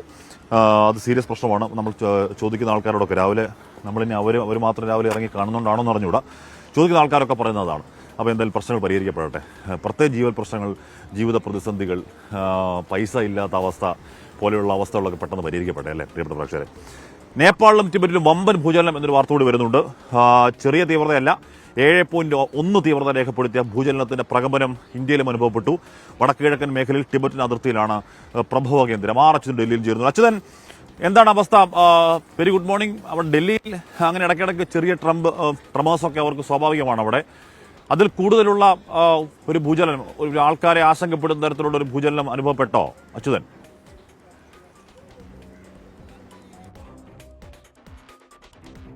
Very good morning Hashmi. ഡൽഹിയിൽ അങ്ങനെ വലിയൊരു പ്രകമ്പനമോ ഒന്നും തന്നെ ഉണ്ടായിട്ടില്ല. ഒരു നേരിയ പ്രകമ്പനം മാത്രമാണ് ഈ ടിബറ്റൻ നേപ്പാൾ അതിർത്തിയിലുണ്ടായ ഭൂചലനവുമായി ബന്ധപ്പെട്ട് ഉണ്ടായിരിക്കുന്നത്. ഡൽഹിയിൽ മാത്രമല്ല, ബീഹാറിലും ആ പ്രകമ്പനം അനുഭവപ്പെട്ടതായാണ് ഇതുമായി ബന്ധപ്പെട്ട വിദഗ്ധ വകുപ്പുകൾ നൽകുന്ന വിവരം. മറ്റൊന്ന്, ഈ ടിബറ്റിലും നേപ്പാളിനും അതിർത്തിക്കടുത്ത്, അതായത് നേപ്പാൾ ടിബറ്റ് അതിർത്തിക്കടുത്തുള്ള ലോബുഷിയിൽ നിന്ന് 93 കിലോമീറ്റർ വടക്കിഴക്കൻ ഭാഗത്താണ് ഈ ഭൂചലനത്തിന്റെ പ്രഭവ കേന്ദ്രം. ഇന്ന് രാവിലെ 6:35 ഈ ഭൂചലനം ഉണ്ടായതുമെന്നുമാണ് ഇപ്പോൾ നമുക്ക് മനസ്സിലാക്കാൻ കഴിയുന്ന വിവരം. എന്നാൽ ഈ ഭൂചലനവുമായി ബന്ധപ്പെട്ട് ഇതുവരെ നാശനഷ്ടമോ മറ്റേതെങ്കിലും ആളപായമോ റിപ്പോർട്ട് ചെയ്തിട്ടില്ല. 7.1 തീവ്രതയാണ് രേഖപ്പെടുത്തിയത്. തീവ്രത അത് ഒരു വലിയ തീവ്രതയുള്ള ഭൂചലനം തന്നെയാണ് അനുഭവപ്പെട്ടിരിക്കുന്നത് എന്നതും ഇതിൽ നിന്ന് ആ റിക്ടർ സ്കെയിലിന്റെ കണക്കെടുക്കുമ്പോൾ നമുക്ക് വ്യക്തമാണ്. എന്നാൽ പർവ്വത മേഖല ആയതുകൊണ്ട് തന്നെ ഇതിനു മുൻപും ആ മേഖലയിൽ ഇത്തരം ഭൂചലനങ്ങൾ അനുഭവപ്പെട്ടതായും റിപ്പോർട്ടുകളുണ്ട്. എന്തായാലും നിലവിൽ ഈ അനുഭവപ്പെട്ട ഭൂചലനത്തിൽ ഇതുവരെ നാശനഷ്ടമോ ആളപായമോ ഒന്നും റിപ്പോർട്ട് ചെയ്തിട്ടില്ല. അതുകൊണ്ട് തന്നെ ഒരു ആശ്വാസത്തിന് നമുക്ക് ആശ്വസിക്കാൻ കഴിയുന്ന ഒന്നാണ്. മറ്റു ആശങ്കപ്പെടേണ്ട സാഹചര്യമില്ല എന്നതും വ്യക്തമാണ്. എന്തായാലും അതിന്റെ ഭാഗമായാണ് ഡൽഹിയിലും അതുപോലെ തന്നെ ബീഹാറിലും നേരിയ പ്രകമ്പനം ഇതുമായി ബന്ധപ്പെട്ട് അനുഭവപ്പെട്ടത്. ഹാഷ്മി.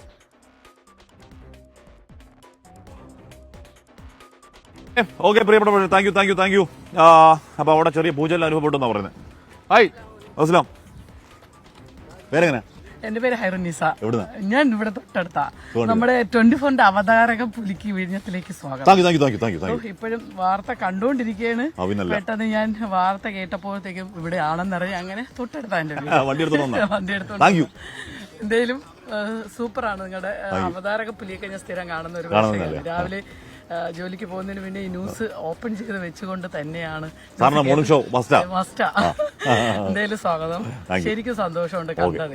അപ്പൊ എന്റെ അടുത്ത് ഹസ്ബൻഡിനോട് വിളിച്ചു പറഞ്ഞാൽ ഹാഷ്മി ഇവിടെ വിഴിഞ്ഞത്തുണ്ടോ? അപ്പൊ എന്നോട് പറഞ്ഞു പെട്ടെന്ന് വണ്ടി എടുത്ത് പോയി കണ്ടിട്ട് വന്നു. അങ്ങനെയാണ് ഞാൻ പെട്ടെന്ന് വന്നത്. ഇവിടെ നിന്ന് ഒരു 1/2 കിലോമീറ്ററിന് അടുത്തേ ഉള്ളൂ. അറിഞ്ഞു ഇന്നലെ വരുമെന്ന് സാറ് പറഞ്ഞ ഞാൻ കേട്ടായിരുന്നു.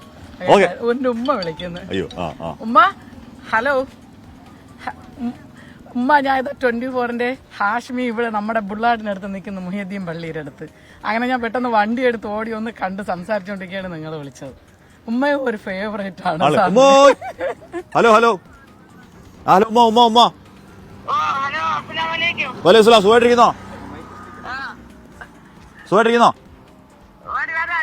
ചായ കുടിച്ചാ?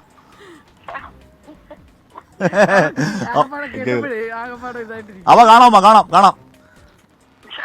ഓക്കെ. അപ്പോൾ പ്രിയപ്പെട്ട പ്രേക്ഷകരെ, അപ്പോൾ അങ്ങനെ നമ്മളെ കാണാൻ വേണ്ടി ഒരുത്ത വണ്ടി എടുത്ത് വന്ന. അപ്പോൾ അങ്ങനെ ഒരുപാട് വാർത്തയുള്ള ദിവസമാണ്. ഇവിടെ എന്തോ ഒരു കാര്യം. ഇത് വിഴിഞ്ഞം പള്ളിയാണ്, പഴയ പള്ളിയാണ്, പഴയ ദർഗാ ഷെരീഫൊക്കെ ഉള്ള പഴയ പള്ളിയാണിത്. എന്ന് പറഞ്ഞാൽ പഴയ ഒരു സൂഫി കൾച്ചറിന്റെ ഒരു ബാക്കി പത്രമൊക്കെ ഉള്ള ദർഗാ ഷെരീഫൊക്കെ ഉള്ള. ഞാൻ പണ്ട് വന്ന കൗവാലി എന്ന് പറയുന്ന പഴയ സംഭവം ഗംഭീര പാട്ടാണ്, മനോഹരമായ ഒരു ഫീലുള്ള പാട്ടാണ്. ആ പാട്ടൊക്കെ കേൾക്കാൻ ഞാൻ പണ്ട് വന്നിട്ടുണ്ട് ഇവിടെ. മാത്രമല്ല ഇവിടെ രാത്രിയൊക്കെ ഇവിടെ ഒരു മീൻ വിഭവങ്ങളുടെ ഒരു കേന്ദ്രമാണ്. ഇവിടെ കുറേ ഹോട്ടലുകളുണ്ട്. സൂപ്പർ ഹമൂർ, ഷേരി എന്നൊക്കെ പറയുന്ന അസാധ്യമായ മീനുമായി ടേസ്റ്റിൽ കിട്ടുന്ന ഒരു സ്ഥലമൊക്കെയാണ് ഈ വിഴിഞ്ഞം പറഞ്ഞ ഈ സ്ഥലം. അപ്പോൾ നമുക്ക് ഒരുപാട് സമയം 7:35 വാർത്തയിലേക്ക് പോകുമ്പോൾ കണ്ണൂർ കണ്ണപുരം റിജിത്ത് വധക്കേസിലെ ശിക്ഷാവിധി ഇന്ന്. തലശ്ശേരി ജില്ലാ അഡീഷണൽ സെഷൻസ് കോടതിയാണ് ആ കേസിൽ ശിക്ഷ വിധിക്കുക. കേസിലെ BJP RSS പ്രവർത്തകർ കുറ്റക്കാരാണ് എന്ന് കഴിഞ്ഞ ദിവസം കോടതി കണ്ടെത്തിയതാണ്. പ്രതികൾക്ക് കൊലക്കേർ കിട്ടണം എന്നുള്ളതാണ് റിജിത്തിന്റെ അമ്മ ജാനകി 24 പറഞ്ഞത്. ആശ്വാസമുണ്ട്. എന്നാലും എൻ്റെ മകൻ്റെ കഴുത്തിന് കത്തി വെച്ചാൽ കഴുത്തിന് കയറ് കൊടുക്കണം. അതാണ് എനിക്ക് വേണ്ടത്. 17 വർഷവും അവൻ്റെ അച്ഛൻ കാത്തിരുന്ന് സാധിച്ചില്ല ഈ സത്യം അറിയാനും വിധി കേൾക്കാനും. ഞാനിപ്പോഴും ജീവിക്കുന്നുണ്ട്. ഇനി എത്ര കാലം എങ്ങനെ ജീവിക്കുമെന്ന് എനിക്കറിയില്ല.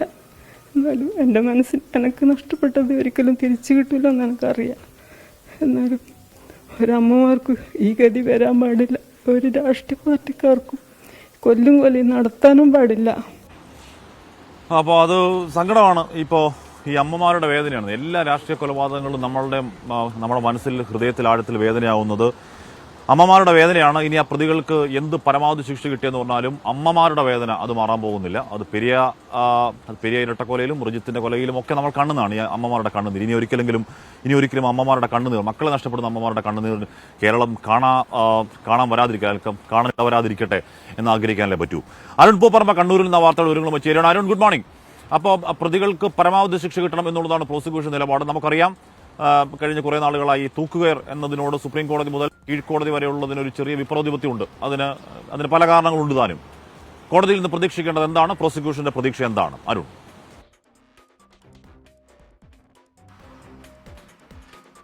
അഷ്ബി, ഗുഡ് മോർണിംഗ്. 19 വർഷങ്ങൾക്ക് ശേഷമാണ് ഈ കേസിൽ തലശ്ശേരി അഡീഷണൽ സെഷൻസ് കോടതി ഇന്ന് ശിക്ഷ വിധിക്കാൻ വേണ്ടി പോകുന്നത്. ഇതിൽ പ്രതികൾക്ക് പരമാവധി ശിക്ഷ ലഭിക്കണം എന്ന ആഗ്രഹവും പ്രതീക്ഷയുമാണ് റിജിത്തിന്റെ കുടുംബത്തിന് ഉള്ളത്.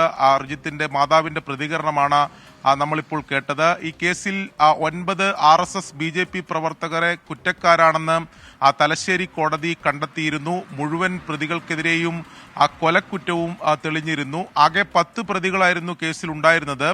അതിൽ ഒരു പ്രതി, കേസിലെ 3ാം പ്രതി, വിചാരണ ഘട്ടത്തിൽ വാഹനാപകടത്തിൽ മരിച്ചിരുന്നു. അവശേഷിക്കുന്ന 9 പ്രതികൾക്കുള്ള ശിക്ഷയാണ് തലശ്ശേരി കോടതി ഇന്ന് പ്രഖ്യാപിക്കുക. 2005 ഒക്ടോബർ 3 റിജിത്തിന്റെ കൊലപാതകം നടന്നത്. അവിടെ ഈ കണ്ണപുരം ചുണ്ടയിൽ ഒരു ക്ഷേത്ര പരിസരത്ത് ഈ ശാഖ നടത്തിപ്പുമായി ബന്ധപ്പെട്ടുണ്ടായിരുന്ന തർക്കം, ആ തർക്കത്തിലൂടെ ഉടലെടുത്ത വൈരാഗ്യമാണ് ഈ കൊലപാതകത്തിലേക്ക് നയിച്ചത്. അങ്ങനെയാണ് പ്രോസിക്യൂഷൻ കേസ്. എന്തായാലും മുഴുവൻ പ്രതികൾക്കെതിരെയും കൊലക്കുറ്റം തെളിഞ്ഞ സാഹചര്യത്തിൽ പരമാവധി ശിക്ഷ ലഭിക്കും എന്ന പ്രതീക്ഷയിൽ തന്നെയാണ് റിജിത്തിന്റെ കുടുംബം കാത്തിരിക്കുന്നത്. നമുക്കറിയാം 19 വർഷം എന്ന് പറയുന്നത് ഏറെ നീണ്ട കാത്തിരിപ്പാണ്. ആ അമ്മയുടെ കണ്ണുനീർ രാഷ്ട്രീയ കൊലപാതകങ്ങൾക്കെതിരെയുള്ള സന്ദേശമായി ഈ കോടതി വിധിയും മാറട്ടെ എന്ന് തന്നെ നമുക്ക് പ്രത്യാശിക്കാം. ഓക്കെ, എന്തായാലും ചില പരാമർശങ്ങൾ കോടതി വിധിയിൽ നമ്മൾ പ്രതീക്ഷിക്കുന്നുണ്ട്. എന്ന് പറഞ്ഞാൽ ഈ കൊലപാതക രാഷ്ട്രീയത്തിനെതിരെയുള്ള ശക്തമായ താക്കീതാവണം ഓരോ കോടതി വിധിയും. നമ്മൾ നേരത്തെ പറഞ്ഞതുപോലെ ഇനിയും പുത്രൻ നഷ്ടപ്പെട്ട ഒരമ്മയുടെ അഗാധ വേദന കേരളം ഇനിയും കണ്ടുകൂടാ. ഇനി അമ്മമാരുടെ വേദന അത്രത്തോളം നമ്മൾ കണ്ടു കഴിഞ്ഞു. മതിയാക്കാം നമുക്കത് എന്ന് നമ്മൾ ഉറപ്പിച്ച് ശബ്ദമെടുക്കേണ്ട സമയമായി. ഇവിടെ സൂസൻ വർഗീസ് പറഞ്ഞു, ഹാഷ്മി ലുക്ക് ബാക്ക്. തിരിഞ്ഞു നോക്കി, അവിടെ ആ കാണുന്നതാണ് കോവളത്തെ ലൈറ്റ് ഹൗസ്. നമ്മുടെ കോവളത്തെ ലൈറ്റ് ഹൗസ് ആണ്, ഇവിടുത്തെ ലൈറ്റ് ഹൗസ് ആണ്. അതല്ലാതെ സൂസൻ വർഗീസ് വേറെന്തോ കാണാനാണ് ലുക്ക് ബാക്ക് എന്ന് പറഞ്ഞാൽ അറിയില്ല. എന്താ ഞാൻ ലുക്ക് ബാക്കിയപ്പോൾ കണ്ടത് ആ ലൈറ്റ് ഹൗസ് ആണ്.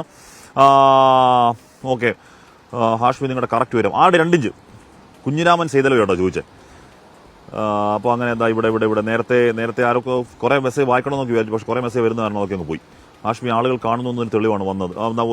ഒരുത്ത വന്ന കാര്യം പറയുകയാണ് പ്രിയപ്പെട്ട പ്രേക്ഷകൻ. ഒരുപാട് വാർത്ത ഉള്ള ദിവസമായത് കാരണം എന്നോട് PCR-ൽ നിന്ന് അധികം ഡയലോഗ് അടിയൊന്നും വേണ്ട, ഒരുപാട് വാർത്ത എടുത്ത് പോകാൻ എന്നെ നിരന്തരം എന്നോട് താക്കീതും ശാസ്ത്രീയ സ്വഭാവത്തിൽ പറയുകയാണ് കേട്ടോ. ഇതൊന്നുമില്ല. പ്രിയപ്പെട്ട പ്രേക്ഷകരെ, കോഴിക്കോട് കൊയിലാണ്ടിയിൽ ക്ഷേത്രത്തിലും വീടുകളിലും മോഷണ ശ്രമം എന്നുള്ളതാണ് അടുത്ത വാർത്ത. തിരുവങ്ങൂർ വെറ്റിലപ്പാറ ഭാഗങ്ങളിലാണ് കള്ളം കയറിയത്. തിരുവണ്ണൂർ പാർത്ഥസാരഥി ക്ഷേത്രത്തിലെ ഭണ്ഡാരം കുത്തി തുറക്കാൻ ഈ കള്ളൻ ശ്രമിച്ചു. സമീപത്തെ വീടിന്റെ CCTV-യിൽ ഈ കള്ളന്റെ ഈ കക്ഷിയുടെ ചിത്രം പതിഞ്ഞിട്ടുണ്ടോ എന്ന് കാണാം.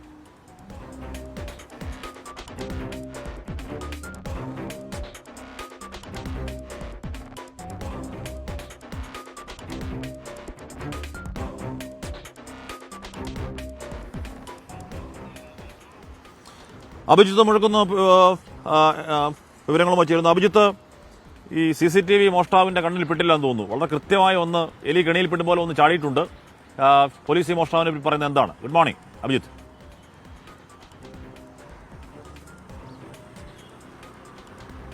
Hashmi, good morning. ഇയാൾക്കായുള്ള തെരച്ചിൽ കൊയിലാണ്ടി പോലീസ് ആരംഭിച്ചിട്ടുണ്ട്. ഏതാണ്ട് ആളെ മനസ്സിലായിട്ടുണ്ട് എന്നാണ് നമ്മൾ മനസ്സിലാക്കുന്നത്. ഇന്നലെ പുലർച്ചെ നടന്ന മോഷണ ശ്രമമാണിത്. ആ മോഷ്ടാവിൻ്റെ CCTV ദൃശ്യങ്ങൾ ഇപ്പോൾ പുറത്തു വന്നിരിക്കുന്നു. അതിവിദഗ്ധമായാണ് അയാൾ ഈ മോഷണം നടത്താൻ ഇറങ്ങിയത് എന്ന് നമുക്ക് പറയാം. കാരണം ശരീരമാസകലം മൂടിയിട്ടുണ്ട്. അതിനിടയിൽ ഈ CCTV അയാളുടെ ശ്രദ്ധയിൽപ്പെട്ടിട്ടുണ്ടാകില്ല. അതിൽ അയാൾ കുടുങ്ങുകയും ചെയ്തു.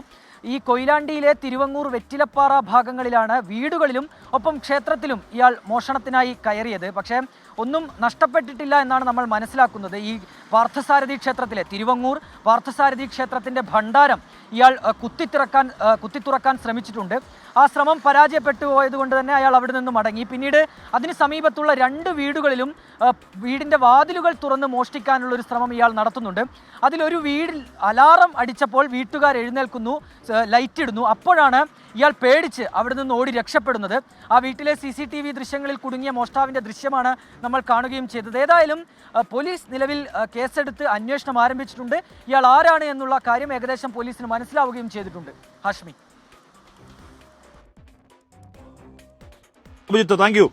റീന സതീശൻ പറയുന്ന ഹാഷ്മി, കലോത്സവ നഗരിയിലേക്കാണോ ഈ മോർണിംഗ് ഷോയുടെ സഞ്ചാരം എന്ന് ചോദിക്കുന്നുണ്ട്. സജിത CP, ഇതിപ്പോ കള്ളന്മാരുടെ സീസണാണോ? എവിടെ നോക്കിയാലും മോശമാണല്ലോ എന്ന് ചോദിക്കുന്നുണ്ട്.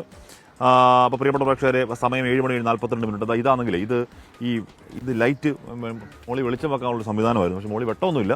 ഇതാകെ തുരുമ്പിച്ചിങ്ങനെ നിൽപ്പുണ്ട്. ഇതേതോ പുരാതനമായ ചരിത്ര എന്നൊക്കെ പറയുന്ന പോലെ ഉണ്ട്. പക്ഷെ അത്ര ഒരുപാട് വഴിയായിരിക്കുമോ? ഇത് പണ്ടുള്ളതാണോ? ഈ സാധനം പഴയ ആണല്ലേ? എന്നിട്ട് കുറേ വർഷം മുമ്പുള്ള മുമ്പുള്ളതാണത്. അത് തുരുമ്പെടുത്ത് പോയി. പിന്നെ ഹാഷ്മിയെ കണ്ടുകൊണ്ടാണ് ഞാനിപ്പോൾ കടയിൽ നിന്ന് ഓടി അതുപോലെ നിങ്ങളെ 3 പേരും ഞങ്ങൾക്ക് ഭയങ്കര ഇഷ്ടമാണ്. ഞങ്ങൾ ന്യൂസുകൾ 24 കാണുന്നുണ്ട്. ഇനിയും കാണും. Okay, thank you. മുറുക്ക് പിന്നല്ലേ പണിക്കൊക്കെ പോകുന്നവരാണ്. പണിയിൽ പറഞ്ഞു. അപ്പോൾ പ്രിയപ്പെട്ട പ്രേക്ഷകരെ, നമ്മളെ കാണാൻ വേണ്ടി ആൾക്കാർ നമ്മളിവിടെ ഉണ്ടെന്ന് അറിഞ്ഞുകൊണ്ട് ഇങ്ങനെ ഇറങ്ങി വരുന്നത് സന്തോഷം. അതൊക്കെ വലിയ സന്തോഷം കേട്ടോ. അപ്പം നമ്മൾ നേരെ പോകുന്നത് ഇങ്ങോട്ടേക്കാണ്. നേരത്തെ റീന സതീശൻ പറയുന്ന പോലെ കലോത്സവ നഗരിയിലേക്ക് തൽക്കാലം ഒന്ന് ലൈവ് എടുക്കാൻ വേണ്ടി പോവാണ്. സംസ്ഥാന സ്കൂൾ കലോത്സവ വാർത്തകളിലെ 63ാമത് Kerala school Ananthakalapuri powered by GTech. ജോലിയാണ് ലക്ഷ്യമെങ്കിൽ പഠനം GTechൽ തന്നെ. കോ സ്പോൺസർഡ് ബൈ പുതിയ തുടക്കം ആരോഗ്യത്തോടൊപ്പം ഔഷധി. മിൽമ, രുചിയേറും നിമിഷങ്ങൾ. വർഷങ്ങൾ മറിഞ്ഞോട്ടെ, സമ്മാനങ്ങൾ തുടർന്നുകൊണ്ടേയിരിക്കും. കേരള സംസ്ഥാന ഭാഗ്യക്കുറി മുത്തൂറ്റ് മെർക്കന്റൈൽ ലിമിറ്റഡ്. NCD ജനുവരി 10 മുതൽ.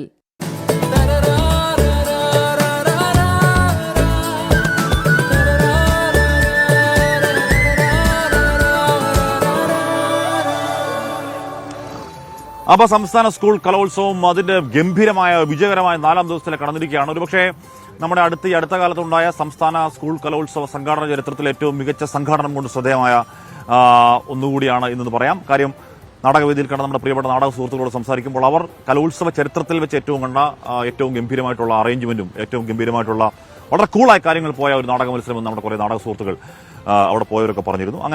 അങ്ങനെ കാര്യമായ പരാതികളൊന്നുമില്ല. സാധാരണഗതിയിൽ സമയം വല്ലാതെ നീണ്ടുപോകുന്നു. അങ്ങനെ കൃത്യമായി പാലിക്കപ്പെടുന്നു. അപ്പീലുകൾ കുറവാണ്, അപ്പീലുകൾ അനുവദിക്കുന്നത് കുറവാണ്. അങ്ങനെയുള്ള ഏറ്റവും ദ ബെസ്റ്റ് സംഘാടനം എന്ന് ഉറപ്പായും പറയാവുന്ന വിദ്യാഭ്യാസ മന്ത്രി വി ശിവൻകുട്ടി അഭിനന്ദനം അർഹിക്കുന്ന സംഘാടനം അതിൽ സംഭവിക്കുന്നുണ്ട്. നല്ല കാര്യം. കലോത്സവ നഗരിയിൽ നിന്നും ആരൊക്കെ ചേരുന്നു? മേഘന മുരളി ചേരുന്നുണ്ട്, സജോ ദേവസ് ചേരുന്നുണ്ട്. രണ്ടുപേർക്കും വെരി ഗുഡ് മോർണിംഗ്. സജോ, ഇന്നിപ്പോൾ ഉള്ളത് എന്തൊക്കെയാണ്? ഇന്നിപ്പോൾ നാടകം ഉണ്ടെന്ന് തോന്നുന്നു, അല്ലെ മിമിക്രി ഉണ്ടെന്ന് തോന്നുന്നു. ജനപ്രിയ ഇനങ്ങൾ കുറെ ഉള്ള ദിവസമാണ് ഇന്നും. സജോ. Hashmi, good morning. ഇന്നും ജനപ്രിയ ഇനങ്ങൾ തുടരുന്നുണ്ട്. അതായത് നേരത്തെ ഹാഷ്മി സൂചിപ്പിച്ചതുപോലെ നാടകം, അതായത് ഹൈസ്കൂൾ വിഭാഗം നാടകമുണ്ട്, മിമിക്രി ഉണ്ട്, അത്തരം വിവിധ ഇനങ്ങൾ അല്ലെ മേഘന, ജനപ്രിയ ഇനങ്ങൾ തുടരുന്നുണ്ട്. ഈ നാടകത്തിന്റെ കാര്യം പറയുമ്പോൾ കഴിഞ്ഞ തവണ നമ്മൾ ഈ നാടകം പഴയ ഒരു ഓർമ്മയൊക്കെ പുതുക്കിക്കൊണ്ട് ഈ നിരത്തിരുന്ന് വരെ നാടകം കാണുന്ന ഒരു സാഹചര്യം ഉണ്ടായിരുന്നു. അത്രയും ജനത്തിരക്ക് ഈ നാടകവേദിയിൽ ഉണ്ടായിരുന്നു. ഈ ജനത്തിരക്കിനോടൊപ്പം തന്നെ നേരത്തെ ഹാഷ്മി പറഞ്ഞൊരു കാര്യം കൂടി വളരെ ശരിയാണ്. അതായത് സംഘാടന മികവ് എടുത്തു പറയേണ്ടതാണ്. എല്ലായിടത്തും ക്രമീകരണങ്ങളുടെ കാര്യത്തിൽ കാര്യമായ പരാതിക്കിടയില്ലാത്ത വിധം മികച്ച സംഘാടനം ഉണ്ടല്ലേ, അടിസ്ഥാന സൗകര്യങ്ങളാണെങ്കിലും നാടകത്തിനൊക്കെ ഒരുക്കിയ വേദി, ടാഗോർ തിയേറ്റർ ഒക്കെ ആണെങ്കിലും അതിഗംഭീരമായിരുന്നു. കൂടാതെ ഈ പുലർച്ചെ വരെ പരിപാടികൾ നീളുന്ന ഒരു സാഹചര്യം പലപ്പോഴും കാണാറുണ്ട്. പക്ഷെ ഇപ്പോൾ 10:30 എന്ന് സമയക്രമം കൃത്യമായിട്ട് പാലിക്കപ്പെടുന്നുണ്ട്.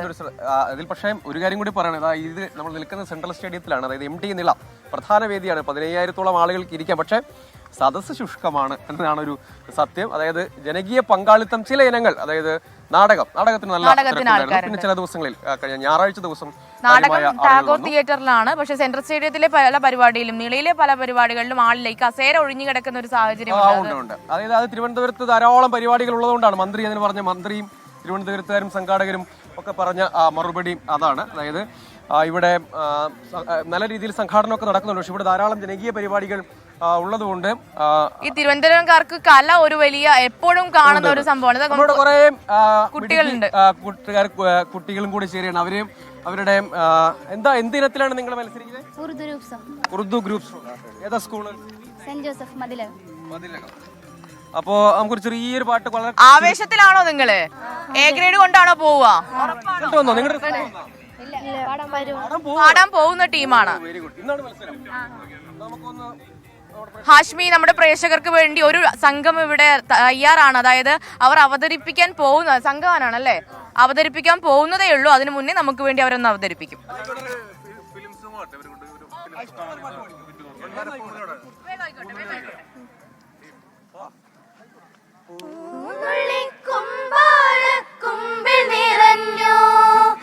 ആലകളിൽ പാലമൃതാലകിടു ചുരന്നു, പൂനുള്ളി കുമ്പാള കുമ്പിൽ നിറഞ്ഞു. ആലകളിൽ പാലമൃതാലകിടു ചുരന്നു, മാമ്പൂ മണവും കുളിരും മാടി വിളിക്കേ. കറുമൊഴിയുടെ കവിളിനയിൽ കുങ്കുമമേറ്റു, കുങ്കുമമേറ്റു. വെള്ളാരപ്പൂമലമേലെ പൊൻകിണ്ണം നീട്ടി നീട്ടി, ആകാശപ്പൂമുടി ചൂടി, മുകിലാരപ്പട്ടു ചുറ്റി. ഓണത്താറാടി വരുന്നേ, ഓണത്താറാടി വരുന്നേ. ഉഷാർ. അപ്പൊ A ഗ്രേഡ് ലഭിക്കട്ടെ, അതിനുള്ള തയ്യാറെടുപ്പൊക്കെ കഴിഞ്ഞില്ലേ? കഴിഞ്ഞു. ആ ഒരു ഉഷാറ് കാണുന്നില്ലല്ലോ, ഒന്ന് ഉഷാറാക്കി. ഉഷാറാണ്. ഒന്ന് ഉറക്കെ പറഞ്ഞേ, റെഡിയല്ലേ? റെഡിയാണ്. അപ്പൊ തകർക്കട്ടോ. ഹാഷ്മി, ഇങ്ങനെയാണ് ഇവിടെ ഒരുപാട് കുട്ടികൾ. നമ്മൾ യഥാർത്ഥത്തിൽ പറയാനുള്ള ഒരു കാര്യം കൂടി പറഞ്ഞിട്ടില്ല സത്യത്തിൽ. അതായത് മത്സരം കടുത്ത മത്സരമാണ്. കപ്പ് കണ്ണൂരിലേക്ക് കൊണ്ടുപോകേണ്ടതാണ്. ഞങ്ങൾ തിരിച്ചു പോകുമ്പോൾ നമ്മൾ രണ്ടുപേരും കണ്ണൂരേക്ക് പോകുമ്പോ കപ്പ് കൊണ്ടുപോകും എന്നുള്ളതാണ്. നല്ല മത്സരമുണ്ട് അല്ലേ? പോയിന്റ് നില കൂടി പരിശോധിച്ച യഥാർത്ഥത്തിൽ ജില്ലകൾ തമ്മിൽ നല്ല മത്സരമുണ്ട്. കണ്ണൂർ തുടർച്ചയായി ആധിപത്യം പുലർത്തുന്നുണ്ട്. പക്ഷെ നേരിയ മുൻതൂക്കം, ലീഡ് മാത്രമേ കണക്കുകളിലുള്ളൂ. കണ്ണൂരാണ് മുന്നിൽ. തൃശ്ശൂരും കോഴിക്കോടും പാലക്കാടും തൊട്ടു പിന്നാലെ തന്നെ വളരെ കുറഞ്ഞ പോയിന്റുകളുടെ വ്യത്യാസം. കുറഞ്ഞ സമയം കൂടിയുള്ളൂ, 2 ദിവസം മാത്രമേ ഉള്ളൂ. പക്ഷേ ഈ പോയിന്റിൽ ചെറിയ വ്യത്യാസം മാത്രമേ, അതായത് 713 ഒന്നാം സ്ഥാനത്ത് 708 അതായത് നേരിയ വ്യത്യാസം മാത്രമേ ഉള്ളൂ. ജില്ലകൾ, അതായത് സ്വർണ്ണക്കപ്പ് ആര് കൊണ്ടുപോകും എന്ന കാര്യത്തിലാണ്. ആ സ്വർണ്ണക്കപ്പിന് വേണ്ടിയുള്ള പോരാട്ടം അതിശക്തമാണ്. ആ ദിവസങ്ങൾ കഴിയുന്തോറും ഈ ജില്ലകൾ തമ്മിൽ കടുത്ത മത്സരം. അത് ഏത് ഇനത്തിലാണ് അവർക്ക് കൂടുതൽ മാർക്ക് നേടാൻ പറ്റുക, അല്ലെങ്കിൽ ഗ്രേഡ് നേടാൻ പറ്റുക, അതനുസരിച്ച് അവർ കണക്ക് കൂട്ടിയും കിഴിച്ചും തന്നെയാണ് ഇത്തരത്തിൽ ഈ കലോത്സവ വേദിയിൽ ഇപ്പോൾ മത്സരങ്ങൾ പുരോഗമിക്കുന്നത്. അത് ഇന്ന് വൈകുന്നേരത്തോടു കൂടി ആ ഒരു മത്സരം കുറച്ചുകൂടി കനക്കും അല്ലേ സജോ? അതെ, അതാണ്. അതായത് മത്സരം വളരെ കടുത്ത രീതിയിൽ തന്നെ ജില്ലകൾ തമ്മിൽ പുരോഗമിക്കുന്നു എന്നത് എടുത്തു പറയേണ്ടതാണ്. അതോടൊപ്പം നമുക്ക് മറ്റൊരു മിമിക്രി, അതായത് കലോത്സവത്തിലെ മിമിക്രി എന്നത് വളരെ ജനപ്രിയ ഐറ്റമാണ്. പക്ഷെ അത്രത്തോളം നിലവാരം ഉണ്ടായിരുന്നു എന്നടക്കമുള്ള കാര്യങ്ങളൊക്കെ ഓരോ വേദികളും വ്യത്യസ്തമാണല്ലോ.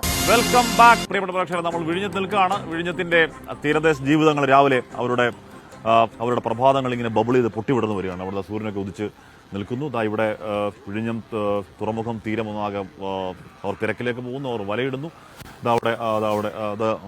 ഇവിടെ ചേട്ടാ നമ്മൾ വന്നപ്പോൾ ഇവിടെ വലയിട്ടത് മീൻ എടുത്തിട്ട് ഓരോന്നും എടുക്കുക. സാധനം മീനൊക്കെ ഉണ്ടോ? ആണല്ലേ? മീനുണ്ട്. ഇത് സ്റ്റാർ ഫിഷ് അല്ലേ? ഇതെല്ലാം ഉണ്ട്. ഹൈറ്റൊക്കെ ഞാൻ പിടിച്ച കുഴപ്പമില്ലല്ലോ. ഉണ്ടോ സ്റ്റാർ ഫിഷ്? അതാണ് സ്റ്റാർ ഫിഷ് അല്ലേ? ഏത് മീനാ കൂടുതൽ? ഏത് മീനാ? അയിലുണ്ട്. ഓക്കെ, ഇതാണ് സ്റ്റാർ ഫിഷ്. അപ്പം നമ്മുടെ വാർത്ത കുഞ്ഞുങ്ങളെ കാണുന്നുണ്ടെങ്കിൽ അവർക്ക് ഭയങ്കര ഇഷ്ടപ്പെടുക സാധനം. അവരുടെ പ്രിയ ഏതാ ആണല്ലേ? ഈ വല താഴ്ത്തുവല. അതാണ് ഐറ്റം. അതാണ് ഗംഭീരം. അതാണ് സ്റ്റാർ ഫിഷ്. കുഞ്ഞുങ്ങളൊക്കെ കാണുന്നുണ്ട്, കുഞ്ഞുങ്ങൾക്ക് ഭയങ്കര ഇഷ്ടപ്പെടും സാധനം. അതൊക്കെ ആ സാധനം ഇതാണ് ഐറ്റം സ്റ്റാർ ഫിഷ്. അപ്പോൾ ഇവിടെ നമ്മളിങ്ങനെ സംസാരിക്കുകയായിരുന്നു. അവരുടെ ജീവിത പ്രശ്നങ്ങൾ ഒക്കെ അവർ കാര്യങ്ങളൊക്കെ ഇങ്ങനെ പറയുകയും ചെയ്യുമായിരുന്നു. ഒരുപാട് പ്രശ്നങ്ങൾ അവർക്കുണ്ടെന്നേ സത്യമാണ് പറയുന്നതൊക്കെ. ആ പ്രിയപ്പെട്ട പ്രേക്ഷകർ, നമ്മൾ അടുത്ത വാർത്തയിലേക്ക് ഒന്ന് പോയാൽ, അടുത്ത വാർത്തയിലേക്ക് പോകുമ്പോൾ അവിടെ മീനൊക്കെ എടുത്ത് ലേലം വിളി കാണുക കേട്ടോ. ഇവിടെ കൊക്കൊക്കെ നോക്ക്, ഇവിടെ കുറച്ച് വേസ്റ്റൊക്കെ അടി കിടപ്പുണ്ട് അവിടെ. അപ്പോൾ പ്രിയപ്പെട്ട പ്രേക്ഷകരെ, നമ്മൾ നിൽക്കുന്ന വിഴിഞ്ഞം തുറമുഖത്താണ്. നമസ്കാരം. ഹലോ, ചായ കുടിച്ചോ? ചായ മാത്രം കുടിച്ചോളൂ? ചായ വട കഴിച്ചോ? ചായ കഴിച്ച് മുറുക്കാൻ ചോദിച്ചു. മുറുക്കാത്ത നല്ലതാണോ? ഒരു മുറുക്കം 10 രൂപയാണ്. ആണ്. ഓക്കെ. ചേച്ചി, മീനൊക്കെ ഉണ്ടോ? പച്ചമീൻ, പച്ചമീൻ ആണോ? മീനുണ്ടോ? കാര്യ മീനുണ്ട്. അയല പച്ചക്ക് വെച്ച നല്ല പിടക്കുന്ന അയല. ചൂടായല്ലേ? അതിൽ ചൂടുണ്ടോ? പിടക്കുന്ന മീൻ, പടപട മീൻ. ഇവിടെ മീൻ വെട്ടുവോ? വെട്ടി കൊടുക്കും. രാവിലെ ചായ കുടിച്ചോ? അമ്മ ചായ കുടിച്ചോ? ചായ കുടിച്ചില്ലേ? ചായ കുടിച്ചെന്ന് പറഞ്ഞു. ചായ കുടിച്ചത്. അപ്പൊ ഓക്കെ. അപ്പൊ അവിടെ ഇവിടെ ഇങ്ങനെ രാവിലത്തെ തീരദേശ ജീവിതങ്ങളാണ്. തീരദേശ ജീവിതങ്ങൾ വളരെ സജീവമായി നിൽക്കുന്ന മണിക്കൂറുകളാണ്. ഞാൻ കുറേ നേരോട് നോക്കുന്നത് ഒരു വാർത്തയുണ്ട്. ആ വാർത്ത ചീഫ് സെക്രട്ടറി ശാരദാ മുരളീധരന് വീണ്ടും കത്തുമായി എൻ പ്രശാന്ത് IAS എന്നുള്ളതാണ് ആ വാർത്ത. സസ്പെൻഷൻ ആധാരമായി ഡീറ്റെയിൽ തെളിവുകൾ നൽകണമെന്ന് ആവശ്യപ്പെട്ടാണ് കത്ത്. രേഖകളും തെളിവും നൽകാത്ത നിയമലംഘനമാണ് എന്നൊക്കെ കത്തിൽ പരാമർശിക്കുന്നു. സലീം മാലിക് ആ വാർത്തയിൽ വരുന്നു. Saleem, good morning Saleem. Good morning. അപ്പോൾ എന്ന് പറഞ്ഞാൽ നമ്മൾ ഈ ട്രോളിലൊക്കെ കാണുന്ന പോലെ ദൈവമേ ചവിട്ടിയത് മൂർഖനെയാണല്ലോ എന്നൊരു തോന്നൽ പ്രശാന്തിന് സസ്പെൻഷൻ അടിച്ചു കൊടുത്തവർക്ക് തോന്നുന്നുണ്ടാവും. ഉറപ്പായിട്ടുണ്ട്. കാര്യം എന്ന് വെച്ചാൽ പിന്നെ ഈ പ്രശ്നം, അതായത് പ്രശാന്തിന്റെ ഒരു നിലപാടെന്ന് പറഞ്ഞാൽ ഈ സസ്പെൻഷൻ അത് തനിക്ക് അർഹതപ്പെട്ടതല്ല എന്നുള്ള നിലപാടാണ്. അതുകൊണ്ട് തന്നെ ആദ്യം വിശദീകരണം ചോദിച്ചു. ഈ കാരണം കാണിക്കൽ ചോദിച്ച് ചീഫ് സെക്രട്ടറി എൻ പ്രശാന്തിന് ഒരു കത്ത് അയച്ചു. അതിന് മറുപടി കൊടുക്കണമെന്നാണ് ചട്ടം. അത് 30 ദിവസത്തിനുള്ളിൽ മറുപടി കൊടുക്കണമെന്ന ചട്ടം ഉണ്ടെങ്കിൽ ആ 30 ദിവസത്തിന് മുൻപ് എൻ പ്രശാന്ത് ചെയ്തത് തിരിച്ചൊരു 7 ചോദ്യം ചീഫ് സെക്രട്ടറിക്ക് ചോദിച്ചയക്കായിരുന്നു. അങ്ങോട്ട് ചോദിച്ചു. അപ്പൊ അങ്ങനെ സർക്കാരിനെ അല്ലെങ്കിൽ ചീഫ് സെക്രട്ടറി പ്രതിരോധത്തിലാക്കുന്ന ഒരു നടപടി ഉണ്ടായിരുന്നു. അതിന് ആദ്യം മറുപടി കൊടുക്കേണ്ട എന്നൊരു തീരുമാനമായിരുന്നു ചീഫ് സെക്രട്ടറിക്ക് ഉണ്ടായിരുന്നു. എങ്കിലും മറുപടി അല്ലെങ്കിലും മറ്റൊരു രീതിയിൽ മറുപടി നൽകാൻ കഴിയില്ല എന്നെങ്കിലും ഒരു വിവരം എൻ പ്രശാന്തിനെ അറിയിക്കേണ്ടി വന്നു. ഇപ്പോൾ ഏറ്റവും ഒടുവിൽ എൻ പ്രശാന്തിന്റെ ഒരു തീരുമാനം മറ്റൊരു കത്ത്, അതായത് തന്നെ സസ്പെൻഡ് ചെയ്തതിന്റെ കാരണം കാണിക്കണം എന്നുള്ളതാണ്. അത് എന്തുകൊണ്ട് തന്നെ സസ്പെൻഡ് ചെയ്തുവെന്ന് തന്നെ അറിയിക്കണം. അതിനുള്ള ഡിജിറ്റൽ തെളിവുകൾ നൽകണം എന്നുള്ളതാണ് ആവശ്യം. അത് മാത്രമല്ല, അത് ആ സസ്പെൻഷൻ ഉത്തരവിൽ കൃത്യമായി പറയുന്നുണ്ട്. ആ സസ്പെൻഷൻ ഉത്തരവ് ഉൾപ്പെടെ ചൂണ്ടിക്കാണിച്ചുകൊണ്ടാണ് എൻ പ്രശാന്ത് കത്ത് അയച്ചിരിക്കുന്നത്. എന്തുകൊണ്ട് തന്നെ സസ്പെൻഡ് ചെയ്തു, അതിന്റെ ഡിജിറ്റൽ തെളിവുകൾ തനിക്ക് നൽകണം, അത് തന്റെ അവകാശമാണ്, നിയമവ്യവസ്ഥയോടുള്ള ലംഘനമാണ് എന്നുള്ളതാണ് ഇപ്പോൾ എൻ പ്രശാന്തിന്റെ ഏറ്റവും പുതിയ തീരുമാനം. അങ്ങനെ എന്തായാലും ചീഫ് സെക്രട്ടറി അതിന് ഇനി എങ്ങനെ മറുപടി കൊടുക്കും എന്നുള്ളതാണ് നമ്മൾ കാണേണ്ടത്. ആ ഡിജിറ്റൽ തെളിവുകൾ ഹാജരാക്കുമോ എന്നുള്ളതാണ് നമ്മൾ കാണേണ്ടത്. അതിനുശേഷം മാത്രമേ ഇതിൽ താൻ എന്തെങ്കിലും കാരണം കാണിക്കൽ നോട്ടീസിന് മറുപടി കൊടുക്കൂ എന്നുള്ളതാണ് എൻ പ്രശാന്തിന്റെ നിലവിലെ നിലപാട്. ഹാഷ്മി. ഓക്കെ സലീം. ഓക്കെ. അപ്പൊ പ്രിയപ്പെട്ട പ്രേക്ഷകർ, അതാണ് എൻ പ്രശാന്ത് അത് വിടാൻ ഉദ്ദേശിക്കുന്നില്ല. പ്രശാന്തിന് സസ്പെൻഷൻ അടിച്ചു കൊടുത്തു. പ്രശാന്ത് ഈ നിയമത്തിൽ വലിയ പാണ്ഡിത്യമുള്ള ആളാണ്, ഗോൾഡ് മെഡലിസ്റ്റ് ആണ്. അപ്പോൾ നിയമത്തിന്റെ ആ പുള്ളിയുടെ കപ്പാസിറ്റി വെച്ചിട്ട് അങ്ങോട്ട് കയറി ആക്രമിക്കുക, അറ്റാക്ക് എന്ന് പറഞ്ഞാൽ ഭീകര അറ്റാക്ക്, അങ്ങോട്ട് ചീഫ് സെക്രട്ടറിക്ക് കത്തയക്കുക എന്ന് പറഞ്ഞാൽ അത് കേരള ചരിത്രത്തിൽ പുതിയ കാര്യമല്ല. അപ്പോൾ എന്തായാലും അതൊക്കെ നടക്കുകയാണ്. പ്രിയപ്പെട്ട പ്രേക്ഷകർ, നമ്മൾ നിൽക്കുന്നത് വിഴിഞ്ഞത്താണ്. വിഴിഞ്ഞത്ത് ഇവിടെ രാവിലെ മീൻ പിടുത്താണ്ട് അവിടെ ഒരു ലേലം നടക്കുകയാണ്. ജസ്റ്റ് പോയിട്ട് എന്തുവാ ലേലം എന്നൊന്ന് പടയെന്ന് നോക്കിയിട്ട് വന്നാൽ നിലങ്കരിക്കുക. അവർ വലിയ തിരക്കിലാണ്. നമ്മൾ തിരക്കിൽ പോയി അവർ ശല്യപ്പെടുത്തൽ. മീനുണ്ടോ? മത്തി നമസ്കാരം. മീനുണ്ട്, ഇഷ്ടംപോലെ മീനുണ്ട്. മീനില്ലേ? മീൻ കുറവാണോ പറയുന്നത്? മീൻ കുറവാണോ?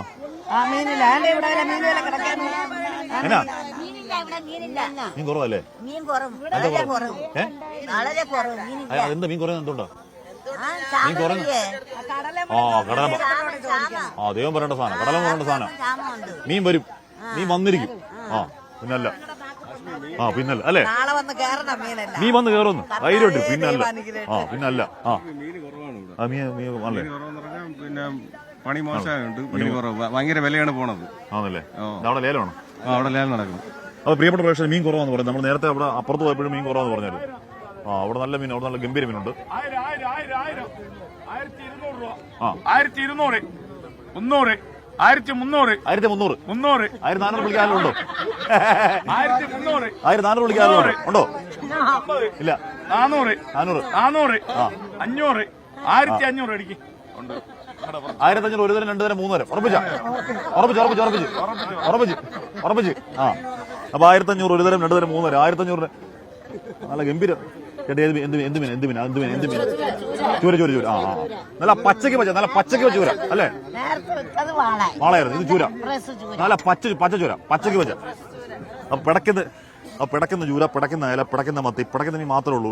എന്നാൽ ഫ്രഷ് ആയിട്ട് അവിടെ നിന്ന് പിടിക്കുന്ന മീനാണ്. ഇതൊക്കെ ഫ്രൈ ആണല്ലോ, നല്ല മുട്ടായ പോലെ ഇരിക്കും. പ്രിയപ്പെട്ട പ്രേക്ഷകർ, നമുക്ക് വിഴിഞ്ഞത്തെ മീനിന്റെ കാര്യം മാത്രമല്ല, നമുക്ക് വാർത്തയുടെ കാര്യം കൂടി പറയാനുള്ളത്. കാരണം സൈബർ അതിക്രമങ്ങൾ എന്ന് പറഞ്ഞാൽ നമ്മുടെ സൈബർ അതിക്രമങ്ങൾ നമുക്കറിയാം. നമ്മൾ അതിനെതിരെ ഒരു ക്യാമ്പയിൻ തുടങ്ങുകയാണ്. കേരളത്തിന്റെ ചരിത്രത്തിൽ വല്ലാത്ത വഷള രീതിയിലൊക്കെ സൈബർ അതിക്രമങ്ങൾ ഇന്ന രാഷ്ട്രീയ പാർട്ടിയൊന്നുമില്ല കേട്ടോ. അങ്ങനെ വല്ലാത്ത വഷള രീതിയിൽ അത് രാഷ്ട്രീയമൊന്നും അല്ല. ഇങ്ങനെ വ്യക്തിഹത്യ നടത്തുന്ന വൃത്തിയോട് പറയുന്ന രാഷ്ട്രീയമാണ്. അതാണ് രാഷ്ട്രീയമാവും. അതൊന്നും രാഷ്ട്രീയം. നമസ്കാരം, സുഖല്ലേ? അപ്പൊ അങ്ങനെ വഷളത്തിനും പറയുന്നത് രാഷ്ട്രീയമൊന്നുമല്ല. അതൊക്കെ ഓരോ വൈകൃതമാണ്. അപ്പൊ നമ്മൾ സൈബർ ക്യാമ്പയിൻ തുടങ്ങിയിട്ടുണ്ട്. നമ്മൾ ചിന്താ ജെറോനോട് സംസാരിച്ചു. ചിന്താ ജെറോ പറയുന്നത് ഈ സൈബർ അതിക്രമങ്ങൾ ജീവിതത്തിൽ പല വേദന ഉണ്ടാക്കിയെന്ന് പറഞ്ഞു. കൊള്ളാലോ. എത്ര രൂപ കിട്ടി? 1500. ലാഭമാണോ? ലാഭം. ചൂരയാണ്. ഇതിനെ കൊണ്ട് എന്ത് കറി വെക്കും? ഫ്രൈ ആണ് നല്ല. ആ, അപ്പൊ ലേലത്തിൽ ചൂര പിടിച്ച ചേട്ടനാ?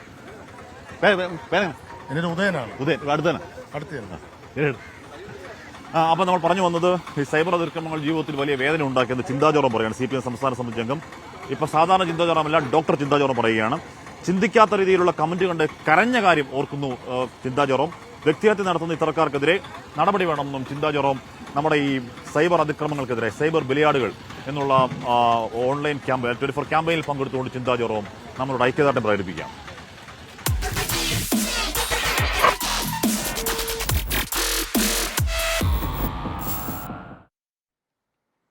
സമീപകാലത്ത് സമൂഹമാധ്യമങ്ങളിൽ ഏറ്റവും അധികം സൈബർ വേട്ടയ്ക്ക് വിധേയയാക്കപ്പെട്ട ആളാണ് CPIM സംസ്ഥാന കമ്മിറ്റി അംഗം ഡോക്ടർ ചിന്താ ജെറോ. വിമർശനങ്ങൾ അതിരുവിട്ട് വ്യക്തിജീവിതത്തെ പോലും ബാധിച്ച നിരവധി അനുഭവങ്ങൾ ഉണ്ടായിട്ടുണ്ടെന്ന ചിന്താ ജെറോ. നമ്മളെ അറിയാത്ത ആളുകളല്ലേ നമ്മളെ ഇങ്ങനെ വിമർശിക്കുന്നത്. ഒന്ന് മുഖമില്ലാത്ത കൂട്ടങ്ങൾ, മുഖം മൂടി കൂട്ടങ്ങൾ, ഇവരൊക്കെ ഇങ്ങനെ വിമർശിക്കുകയാണ്. തകർന്നു പോയ പല പെൺകുട്ടികളെയും ഞാൻ കണ്ടിട്ടുണ്ട്. സൈബർ അറ്റാക്കിങ്ങിനെ തുടർന്ന് ജീവിതത്തിൽ കരഞ്ഞിട്ടുണ്ട്. നമ്മുടെ SFIയുടെ രക്തസാക്ഷി അഭിമന്യു കൊല ചെയ്യപ്പെടുകയാണ്. ആ സമയത്ത് ഞാൻ ഒരു ഫേസ്ബുക്ക് പോസ്റ്റ് ഇട്ടു. സൗഹൃദം പൂക്കണ്ട കലാലയങ്ങളിൽ ഇത്തരം സംഭവങ്ങൾ ഉണ്ടാകുന്നത് നിർഭാഗ്യകരമാണ്. പക്ഷെ പൊതുവെ കേരളത്തിൻ്റെ ക്യാമ്പസുകളിൽ സമാധാന അന്തരീക്ഷമാണ് നിലവിലുള്ളത്. എന്നാലും ഇത്തരം ഒറ്റപ്പെട്ട സംഭവങ്ങൾ ചെറുക്കപ്പെടേണ്ടതാണ് എന്ന് പറഞ്ഞുകൊണ്ട് ഞാനൊരു പോസ്റ്റ് ഇട്ടു. ഞാനിട്ടൊരു പോസ്റ്റ് വേറൊരു തരത്തിലേക്ക് മാറ്റുന്നു, ബോധപൂർവം, വളരെ പ്ലാൻഡായി. സൈബർ കൊട്ടേഷൻ എന്നൊക്കെ പറയുന്നതാണ് എനിക്ക് ആ സമയത്ത് തോന്നിയത്. ഞാൻ അന്ന് മറ്റൊരു സൈബർ അറ്റാക്കിലും ഞാൻ ഇത്ര തകർന്നു പോയിട്ടില്ല. സൈബർ അതിക്രമങ്ങൾക്ക് ഇരയായവരുടെ ജീവിതം നേരിട്ട് കണ്ടിട്ടുണ്ടെന്നും ചിന്താ ജെറോ പറഞ്ഞു. സമൂഹ മാധ്യമങ്ങളിൽ മോശം പരാമർശം നടത്തിയവർക്കെതിരെ താൻ നിയമപോരാട്ടം നടത്തിയെന്നും ചിന്താ ജെറോ. വേറെ ബഹുമാനായ VSന്റെ ചിത്രം ഉപയോഗിച്ചുകൊണ്ട് ഞങ്ങളുടെയൊക്കെ വനിതാ പ്രവർത്തകരുടെയൊക്കെ പടം കൂടെ ചേർത്ത് വെച്ചുകൊണ്ടൊരു വ്യാജ പ്രൊഫൈലിൽ നിന്നുണ്ടായി. അത് ഓപ്പറേറ്റ് ചെയ്തത് വിദേശത്ത് നിന്നാണ്. അപ്പോൾ അതൊക്കെ നമ്മുടെ പോലീസ് നന്നായി അന്വേഷിച്ച് കണ്ടെത്തി ആളെ അറസ്റ്റ് ചെയ്ത് അങ്ങനെയൊക്കെ നിയമപരമായി മുമ്പോട്ട് പോയിട്ടുണ്ട്. അപ്പം അങ്ങനെ അങ്ങ് പോസ്റ്റും തോന്നുന്ന പോലെ കാര്യങ്ങൾ ഇടുകയും ചെയ്താൽ അങ്ങ് സേഫാണ് എന്നുള്ള തോന്നലൊന്നും ആർക്കും വേണ്ട. വ്യക്തിപരമായ അധിക്ഷേപങ്ങൾ നടത്തിയാൽ എല്ലാവരും നിയമപോരാട്ടം നടത്തണമെന്നും ചിന്താ ജെറോ കൂട്ടിച്ചേർത്തു. അരുൺരാജ്, 24 കൊല്ലം. പ്രിയപ്പെട്ട പ്രേക്ഷകരെ, അപ്പോൾ അതാണ് ചിന്താ ജെറോ പറയുകയാണ്. ഈ സൈബർ അതിക്രമങ്ങൾ വല്ലാത്ത രീതി. പക്ഷേ പേരെന്തോ? ഗിരീഷ്. വീടോ? ചേട്ടന്റെ ആരാധന. അയ്യോ, അങ്ങനെ പറയും. മീൻ വാങ്ങാൻ വന്നേ. നീ മേടി, നല്ല ഗംഭീര മീനുണ്ട്. നല്ല മീൻ അവിടെ നല്ല ഗംഭീര ചൂര. ഏത് മീനാ കിട്ടി? ഇന്ന് അയല കിട്ടി. സൂപ്പർ മീൻ. Okay okay. അപ്പോൾ പ്രിയപ്പെട്ട പ്രേക്ഷകരെ, നമ്മുടെ ചിന്താ ജെറോം ഈ സൈബർ അതിക്രമങ്ങൾ ആഞ്ഞടിക്കുകയായിരുന്നു. അപ്പോൾ അത് രാഷ്ട്രീയമൊന്നും അല്ലാതെ സത്യമായിട്ടും ഈ സൈബറിൽ പറയുന്ന വൃത്തികേടുകൾ, വൈകൃതങ്ങൾ, വ്യക്തിഹത്യ അത് രാഷ്ട്രീയമല്ല. അത് രാഷ്ട്രീയമാണ് ആരും കരുതുകയും വേണ്ട. അത് ചെയ്യുന്നവർ മനസ്സിൽ ഉറപ്പിച്ച് നിങ്ങൾ ചെയ്യുന്ന രാഷ്ട്രീയമല്ല, നിങ്ങൾ ചെയ്യുന്ന വൈകൃത പണിയാണ്. ഒരു തർക്കം അക്കാര്യത്തിലില്ല. അതിനോട് യാതൊരു സന്ധിയുമില്ല. പ്രിയപ്പെട്ട പ്രേക്ഷകർ, നമ്മൾ നിൽക്കുന്ന വിഴിഞ്ഞത്താണ്. വിഴിഞ്ഞത്ത് കുറേ നമസ്കാരം സുരേഷ് ബാബു ചേട്ടൻ. നമസ്കാരം. രാവിലെ ഇവിടെ ഉണ്ട്, രാവിലെ ഡ്യൂട്ടിക്ക് വരും. ജോസം കോസ്റ്റൽ പോലീസ്, തീരദേശ പോലീസ്. പക്ക ക്രമസമാധാനം, പ്രശ്നമൊന്നുമില്ല, ഒരു കുഴപ്പമില്ല. നല്ല ആൾക്കാരാണ്, നല്ല മനുഷ്യർ അല്ലേ? എല്ലാവരും നല്ല സഹകരിക്കും. ഓക്കെ എല്ലാവരും സഹകരിക്കും. രാവിലെ മീൻ എല്ലാവർക്കും നല്ല മീൻ, ഫ്രഷുള്ള മീനാണ് കൊടുക്കുന്നത്. സൂപ്പർ മീനാ ഇവിടെ കടലിൽ വേറെ ഒരു മായമുള്ള മീനൊന്നുമല്ല. എല്ലാം വെള്ളത്തിൽ നിന്ന് വരുന്നത് എല്ലാം ഫ്രഷോടെ അവിടെ കൊണ്ടുവരും. ഐസ് പോലും ഇടത്തില്ല. ഇവിടെ കൊണ്ടുവന്ന് എല്ലാവർക്കും നല്ല അവർ എല്ലാവർക്കും വിളിക്കാമല്ലോ.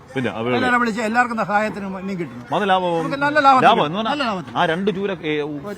മീനുണ്ട് ഈ സമയത്ത് ഇപ്പോഴെന്ന് പറഞ്ഞാൽ വില കൂടുതലാണ്. കാരണം വള്ളങ്ങൾ കുറവ്, മീൻ കടലിൽ അവർ എന്നിട്ട് ലാഭത്തിൽ കിട്ടുന്നതാണ്. നല്ല ലാഭത്തിൽ. അപ്പോൾ എല്ലാവിധ ആശംസകളും. അപ്പോൾ പ്രിയപ്പെട്ട പ്രേക്ഷകരെ, കോസ്റ്റൽ പോലീസിന്റെ അടക്കമുള്ള നിതാന്ത സേവനം ഈ മേഖലയിലൊക്കെ എല്ലാ കാലത്തും ഉണ്ട്. അപ്പോൾ നമുക്ക് ഒരു അവിടുത്തെ എസ് ഐ കണ്ടായിരുന്നു. എന്നാ പ്രശ്നം പറ. മീനില്ല. മാതാവിന്റെ പെരുന്നാൾ വന്നത് ക്ഷാമം പിടിച്ച് ഞങ്ങളെല്ലാം ചുമ്മാ കിടക്കണം. ക്ഷാമം പിടിച്ച് കിടക്കണം മോനെ. മീനില്ല മോനെ. എന്തൊരു ചെയ്യാൻ ഒരു രക്ഷയില്ല. മീൻ കൊണ്ടുവരുന്നു, കടലമ്മ കൊണ്ടുവരാ. മീൻ പിന്നെ അവിടെ കൊണ്ടുവരും. മീൻ കിട്ടും. കടലമ്മ മീൻ കൊണ്ടുവന്നാൽ ഞങ്ങളിങ്ങനെ വിശന്നിരിക്കണ്ടല്ലോ. ശരിയാവും. അതിനേക്കാളെ വിശ കുടിച്ച് മരിക്കണം. അങ്ങനെ പറയല്ലോ. അങ്ങനെ ഒരാൾ മരിച്ച ഉടനെ അടുത്തവർക്ക് എന്തെങ്കിലും കിട്ടുമോ? ശരിയാവും. അതൊക്കെ ശരിയാവും. അവിടെ പോയി. അപ്പൊ ഇവിടെ മീനില്ല എന്നുള്ളൊരു പൊതു പ്രശ്നം പറയുന്നത് എല്ലാരും പറയുന്നതാണ്. ഒന്ന് രണ്ട് പേരൊന്നും അല്ല. മീൻ കുറവ് അല്ലേ? മീൻ കുറവ് അതുകൊണ്ടല്ലേ? ഓക്കെ. അപ്പോൾ പ്രിയപ്പെട്ട പ്രേക്ഷകരെ, നമ്മൾ വിഴിഞ്ഞത്തിന്റെ തീരദേശ ജീവിതങ്ങളിലേക്ക് ഇറങ്ങി പോവാണ്. അവരുടെ കാര്യങ്ങൾ പറയുകയാണ്, അവരുടെ പ്രശ്നങ്ങൾ കേൾക്കുകയാണ്. അപ്പോൾ അടുത്തൊരു വാർത്ത എന്ന് പറഞ്ഞാൽ ഈ പറഞ്ഞ ADGP MR അജിത്കുമാറിനെതിരെയുള്ള സാമ്പത്തിക ക്രമക്കേട് ആരോപണത്തിൽ വിജിലൻസ് റിപ്പോർട്ട് സമർപ്പിച്ചു എന്നുള്ളതാണ്. PV അൻവറിന്റെ ആരോപണത്തിൽ കഴമ്പില്ലെന്നാണ് വിജിലൻസിന്റെ കണ്ടെത്തൽ. സ്വർണ്ണക്കടത്ത് ആരോപണങ്ങൾക്ക് തെളിവില്ല എന്ന് വിജിലൻസ് റിപ്പോർട്ടിൽ പറയുന്നുണ്ട്. ഷഫീദ് റാവുത്തർ വരുന്നത്. Shafeed, good morning. എന്താണ് തെളിവൊന്നുമില്ലെന്ന് പറയുന്നത്? നമ്മൾ ഈ PV അൻവർ ഇപ്പം ഈ പുതിയ സാഹചര്യത്തിൽ ഈ വാർത്തയ്ക്ക് വലിയ പ്രസക്തിയുണ്ട്. കാരണം ഈ കഴിഞ്ഞ കുറച്ച് നാളുകളായി നമ്മൾ കേൾക്കുന്നതാണ് ADGP MR അജിത്കുമാറിനെതിരെയുള്ള സാമ്പത്തിക ആരോപണം. പ്രധാനപ്പെട്ട പോസ്റ്റിൽ ഇരിക്കുന്നു, അദ്ദേഹത്തിന് പുറത്താകേണ്ട സ്ഥാനത്ത് നിന്ന് മാറേണ്ടി വന്നു. ഇപ്പോൾ വിജിലൻസ് അക്കാര്യത്തിൽ അന്വേഷണം നടത്തി. PV അൻവർ പറഞ്ഞത് ക്ലീൻ ചിറ്റ് ആയിരിക്കും കൊടുക്കുക എന്നുള്ളത് തന്നെയാണ്. പക്ഷേ ഇപ്പോൾ ഏതാണ്ട് ആ രീതിയിൽ തന്നെ റിപ്പോർട്ട് ഇപ്പോൾ സർക്കാരിന് മുൻപിലേക്ക് എത്തിയിട്ടുണ്ട്. അതിൽ ഏറ്റവും പ്രധാനപ്പെട്ട കാര്യം ആഡംബര വീട് നിർമ്മാണമുണ്ട്, സ്വർണ്ണക്കടത്ത് സംഘങ്ങളുമായി ബന്ധമുണ്ട്, മലപ്പുറം SP ക്യാമ്പ് ഹൗസിലെ മരമുറിയുണ്ട്. ഈ മൂന്ന് വിഷയങ്ങളിലും കാര്യമായ പ്രശ്നങ്ങളില്ല എന്നുള്ളതാണ്. അതായത് ADGP MR അജിത്കുമാറിന് പൂർണ്ണമായും പിന്തുണ, അല്ലെങ്കിൽ പൂർണ്ണമായും അദ്ദേഹത്തിന് ഒരു തെറ്റും ചെയ്തിട്ടില്ല എന്നുള്ളതാണ് വിജിലൻസിന്റെ ഇപ്പോഴത്തെ റിപ്പോർട്ട്. ഏതായാലും സർക്കാരിന് മുൻപിലേക്ക് റിപ്പോർട്ട് വരുമ്പോൾ റിപ്പോർട്ടിൽ മറ്റു ചില കാര്യങ്ങൾ കൂടിയുണ്ട്. തുടർ തീരുമാനം എന്ത് സർക്കാരിന്? ഒരു പക്ഷേ വിശദമായ മറ്റൊരു ചില അന്വേഷണത്തിലേക്ക് സർക്കാർ വിടുമോ എന്നുള്ള ചോദ്യം ഉയരുന്നുണ്ട്. ഏതായാലും നിലവിൽ ഇപ്പോൾ ADGP MR അജിത്കുമാറിന്റെ കാര്യങ്ങളൊക്കെ ഏതാണ്ട് ഓക്കെയാണ്. PV അൻവർ ഉന്നയിച്ച ആരോപണങ്ങളിൽ കാര്യമായി ഒന്നുമില്ല, കഴമ്പില്ല എന്നുള്ളതാണ് ഇതിനകത്ത് ഇപ്പോൾ ആ റിപ്പോർട്ടായി തന്നെ പോയിരിക്കുന്നു ഈ കാര്യം. അപ്പോൾ അതിനപ്പുറം ഒരു റിപ്പോർട്ട് വരുന്നതാരും കരുതിയിരുന്നോ എന്നുള്ള വേറെ ചോദ്യമാണ്. അപ്പോൾ എന്തായാലും തൽക്കാലം ഈ പറഞ്ഞ PV അൻവർ ഉന്നയിക്കുന്ന ആരോപണങ്ങളിൽ കാര്യമായി കഴമ്പൊന്നുമില്ല എന്നാണ് പറയുന്നത്. ചേച്ചി നമസ്കാരം. മീന് വില അപ്പൊ പോന്ന്. മീന്റെ വില എന്താ? 1200. ഇത് 1200. ഇത് 2000. ഇത് വാള നെമ്മീൻ. അതോ കേട്ടില്ല. നെമ്മീൻ നല്ല നല്ല പല ഇനത്തിലെ പല വിധത്തിലും. പേരെന്താ? ഐജിൻ. അപ്പൊ ഐജിൻ ചേച്ചിയുടെ നല്ല സൂപ്പർ നല്ല പടപടക്കുന്ന വലിയ നെമ്മീൻ, നല്ല ഇടതല നെല്ലി എല്ലാം ഉണ്ട്. ഇഷ്ടംപോലെ മീനുണ്ട്. പെട്ടെന്ന് ആയോ ഐജിൻ ചേച്ചിയുടെ മീൻ തീരാൻ പോകുന്നു. പച്ചയില പച്ചക്ക് വെച്ചാൽ അല്ലെ? പച്ചയില എത്ര? 5,200. ഓക്കെ. അപ്പൊ അധികം നമുക്ക് സമയമില്ലെന്ന് പറയുന്നുണ്ട്. പെട്ടെന്ന് നമുക്ക് ഇവിടെ പ്രേക്ഷകരെ കാണിക്കാൻ ഒരുപാട് കാഴ്ചകളുണ്ട്. നമുക്ക് തീരെ സമയമില്ലാത്ത കാരണമാണ് കാണിക്കാത്തത്. ഇതൊക്കെ നല്ല കരുവാട്, നമ്മൾ ഉണക്കമീൻ എന്ന് പറയുന്ന സംഭവം ഇതൊക്കെ കുറേ ഉണ്ട്. ഇതൊക്കെ പച്ചവ് മാത്രമല്ല, ഉണക്കമീൻ്റെ വിശാലമായ ഷോറും ഇവിടെ ഉണ്ട്. പ്രിയപ്പെട്ട പ്രേക്ഷകരെ, നമുക്ക് അധികം സമയമില്ല. PCR എന്ന് പറയുന്നത് നേരെ മല കയറാൻ പറയുകയാണ്. ശരണം സന്നിധാനം. സൈക്കിൾ പ്യൂർ അഗർബത്തി ശരണം സന്നിധാനം സമർപ്പിക്കുന്നത് അഗർബത്തി എന്നാൽ സൈക്കിൾ.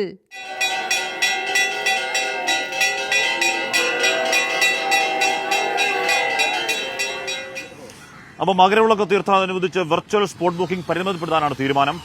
മകരവിളക്ക് ദിവസങ്ങളിലെ തിരക്ക് പരിഗണിച്ചാണ് ആ തീരുമാനം ഉണ്ടാകുന്നത്. വെള്ളിയാഴ്ച മുതൽ തിരക്ക് ക്രമീകരിക്കാൻ പ്രത്യേക അറേഞ്ച്മെന്റ് ഉണ്ടാവും. രാഹുൽ സുരേഷ് വിവരങ്ങൾ ചെയ്യുന്നു. രാഹുൽ, ഒരു കാര്യം ഉറപ്പായി, വെരി ഗുഡ് മോർണിംഗ് രാഹുൽ, ഒരു കാര്യം ഉറപ്പായും പറയണം. ഈ തീർത്ഥാടക സീസൺ വളരെ ഗംഭീരമായി ചെയ്തു ദേവസ്വം ബോർഡ് ഉറപ്പായും പറയാം.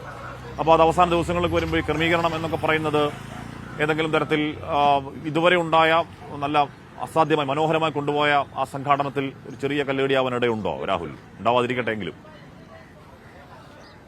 Very good morning Hashmi. അതായത് മണ്ഡലകാലം മുതൽ ആരംഭിച്ച ആ സംഘാടന മികവ് മകരവിളക്കിന്റെ അവസാന ദിവസവും വരെ ഉണ്ടാകണം എന്നതാണ് ദേവസ്വം ബോർഡിന്റെ ഉറച്ച തീരുമാനം. അതിന്റെ ഭാഗമായി തന്നെയാണ് ചില ക്രമീകരണങ്ങൾ ഏർപ്പെടുത്താൻ തീരുമാനിച്ചിട്ടുള്ളത്. ഹാഷ്മി, ഇനി കൃത്യം ഒരാഴ്ച മാത്രമാണ് മകരവിളക്കിനായി ബാക്കിയുള്ളത്. അടുത്ത ചൊവ്വാഴ്ചയാണ് പ്രസിദ്ധമായ മകരവിളക്ക് നടക്കാൻ പോകുന്നത്. അതിനുവേണ്ടിയുള്ള ക്രമീകരണങ്ങളാണ് ഈ വെള്ളിയാഴ്ച മുതൽ ആരംഭിക്കുന്നത്. 13, 14 തീയതികളിലാണ് ക്രമീകരണങ്ങൾ പ്രധാനമായി ഉള്ളത്. അതായത് വെർച്വൽ ക്യൂ 13-ന് 50,000-ആയും 14-ന് 40,000-ആയും പരിമിതപ്പെടുത്തും. നിലവിൽ അത് 70,000-ആണ് ഓരോ ദിവസമുള്ള വെർച്വൽ ക്യൂ എന്ന് പറയുന്നത്. അതേസമയം തന്നെ 13-ന് 5,000-ഉം 14-ന് 1,000-വുമായി സ്പോട്ട് ബുക്കിംഗ് സൗകര്യവും ക്രമീകരിക്കാനും തീരുമാനമായിട്ടുണ്ട്. ഇന്നലെയും ഇന്നുമായി ദേവസ്വം ബോർഡിന്റെ പ്രധാനപ്പെട്ട യോഗം തിരുവനന്തപുരത്ത് നടന്നുകൊണ്ടിരിക്കുകയാണ്. ആ യോഗത്തിലാണ് ഇത് സംബന്ധിച്ച ചില തീരുമാനങ്ങൾ ഉൾക്കൊണ്ടിട്ടുള്ളത്. അതുമാത്രമല്ല 15-ാം തീയതി, അതായത് മകരവിളക്ക് കഴിഞ്ഞുള്ള പിറ്റേ ദിവസം 15-ാം തീയതി വെർച്വൽ ക്യൂവിൽ 70,000 പേര് ബുക്ക് ചെയ്തിട്ടുണ്ട്. പക്ഷേ അവർ സാധാരണ ദിവസങ്ങളിൽ തലേ ദിവസം പമ്പയിൽ എത്താറുണ്ട്. പക്ഷേ 15-ാം തീയതി വെർച്വൽ ക്യൂവിൽ ബുക്ക് ചെയ്തേക്കുള്ള ആളുകളോട് അന്നേ ദിവസം രാവിലെ 6 മണിക്ക് പമ്പയിൽ എത്തിയാൽ മതി എന്നാണ് അറിയിച്ചിട്ടുള്ളത്. അത് മാത്രമല്ല 15-ാം തീയതി സ്പോട്ട് ബുക്കിംഗ് രാവിലെ 11 മണിക്കും ആയിരിക്കും ആരംഭിക്കുക. സാധാരണ 3 മണിക്ക് ഈ സ്പോട്ട് ബുക്കിംഗ് ആരംഭിക്കാറുണ്ട്. അതേസമയം ഇന്നലെ ഈ മകരവിളക്ക് തീർത്ഥാടനം ആരംഭിച്ച് ഏറ്റവും കൂടുതൽ ഭക്തർ എത്തിയ ഒരു ദിനം കൂടിയാണ് കടന്നുപോയത്. ഇന്നലെ മാത്രം 1,02,916 പേരാണ് ശബരിമലയിൽ ദർശനം നടത്തി മടങ്ങിയത്. പുല്ലുമേട് വഴി 5,396 പേരും സ്പോട്ട് ബുക്കിംഗിൽ 25,000 പേരും എത്തി. ഹാഷ്മി, വെച്ച് നോക്കുകയാണെങ്കിൽ ഒരു ചെറിയ ഹാർബറാണ് അവിടെ. ഒരു സ്ഥലത്തിന് ഓക്കെ. അപ്പൊ രാഹുൽ സുരേഷാണ് ശബരിമല വിവരങ്ങൾ നൽകിയത്. ഇവിടെ വിഴിഞ്ഞ സ്ഥലങ്ങള് ഞങ്ങളോടെ പിടിച്ചെടുക്കുന്ന പോലെ സർക്കാർ എടുത്ത് അദാനിക്ക് കൊടുക്കുകയാണ്. അപ്പൊ ഞങ്ങള് ഈ ഹാർബർ ഇവിടെ വരാൻ ആഗ്രഹിച്ചത് ഞങ്ങളാണ്. അപ്പൊ ഞങ്ങൾ എവിടെ പോയി ജീവിക്കാൻ? പ്രശ്നം അത് ആൾക്കാർ പറയുന്നതാണ്. അപ്പൊ നമ്മളോട് ഓരോ ആൾക്കാരും സംസാരിക്കുന്നതാണ്. അതുകൊണ്ട് പറഞ്ഞു. അപ്പൊ നമ്മൾ പറഞ്ഞത് ശബരിമലയിൽ നമ്മൾ പറഞ്ഞത് നമ്മൾ പോയ തീർത്ഥാടന കാലം കണ്ടതാണ്. അവിടെ വലിയ തിരക്ക്, അവിടെ കുഞ്ഞുങ്ങളടക്കം ദാഹിക്കുന്ന കാഴ്ചയൊക്കെ നമ്മൾ കണ്ടു. ഇക്കുറി അങ്ങനെയല്ല. ഇക്കുറി വളരെ മനോഹരമായി, വളരെ ഗംഭീരമായി, ഇതുവരെ ഒരു പരാതി പോലും കേൾക്കാതെ വളരെ ഗംഭീരമായ ഒരു തീർത്ഥാടന കാലമാണത്. അപ്പോൾ ദേവസ്വം ബോർഡ് പ്രസിഡന്റ് PS പ്രശാന്തൊക്കെ അതിൽ അഭിനന്ദനം അർഹിക്കുന്നുണ്ട്. തർക്കം അക്കാര്യത്തിലില്ല. ഇന്നത്തെ ചടങ്ങുകൾ കൂടി നോക്കാം. BLM housing cooperative society limited ശബരിമലയിലെ ചടങ്ങുകൾ സമർപ്പിക്കുന്നത് Bharat Lajna multi state housing cooperative society limited.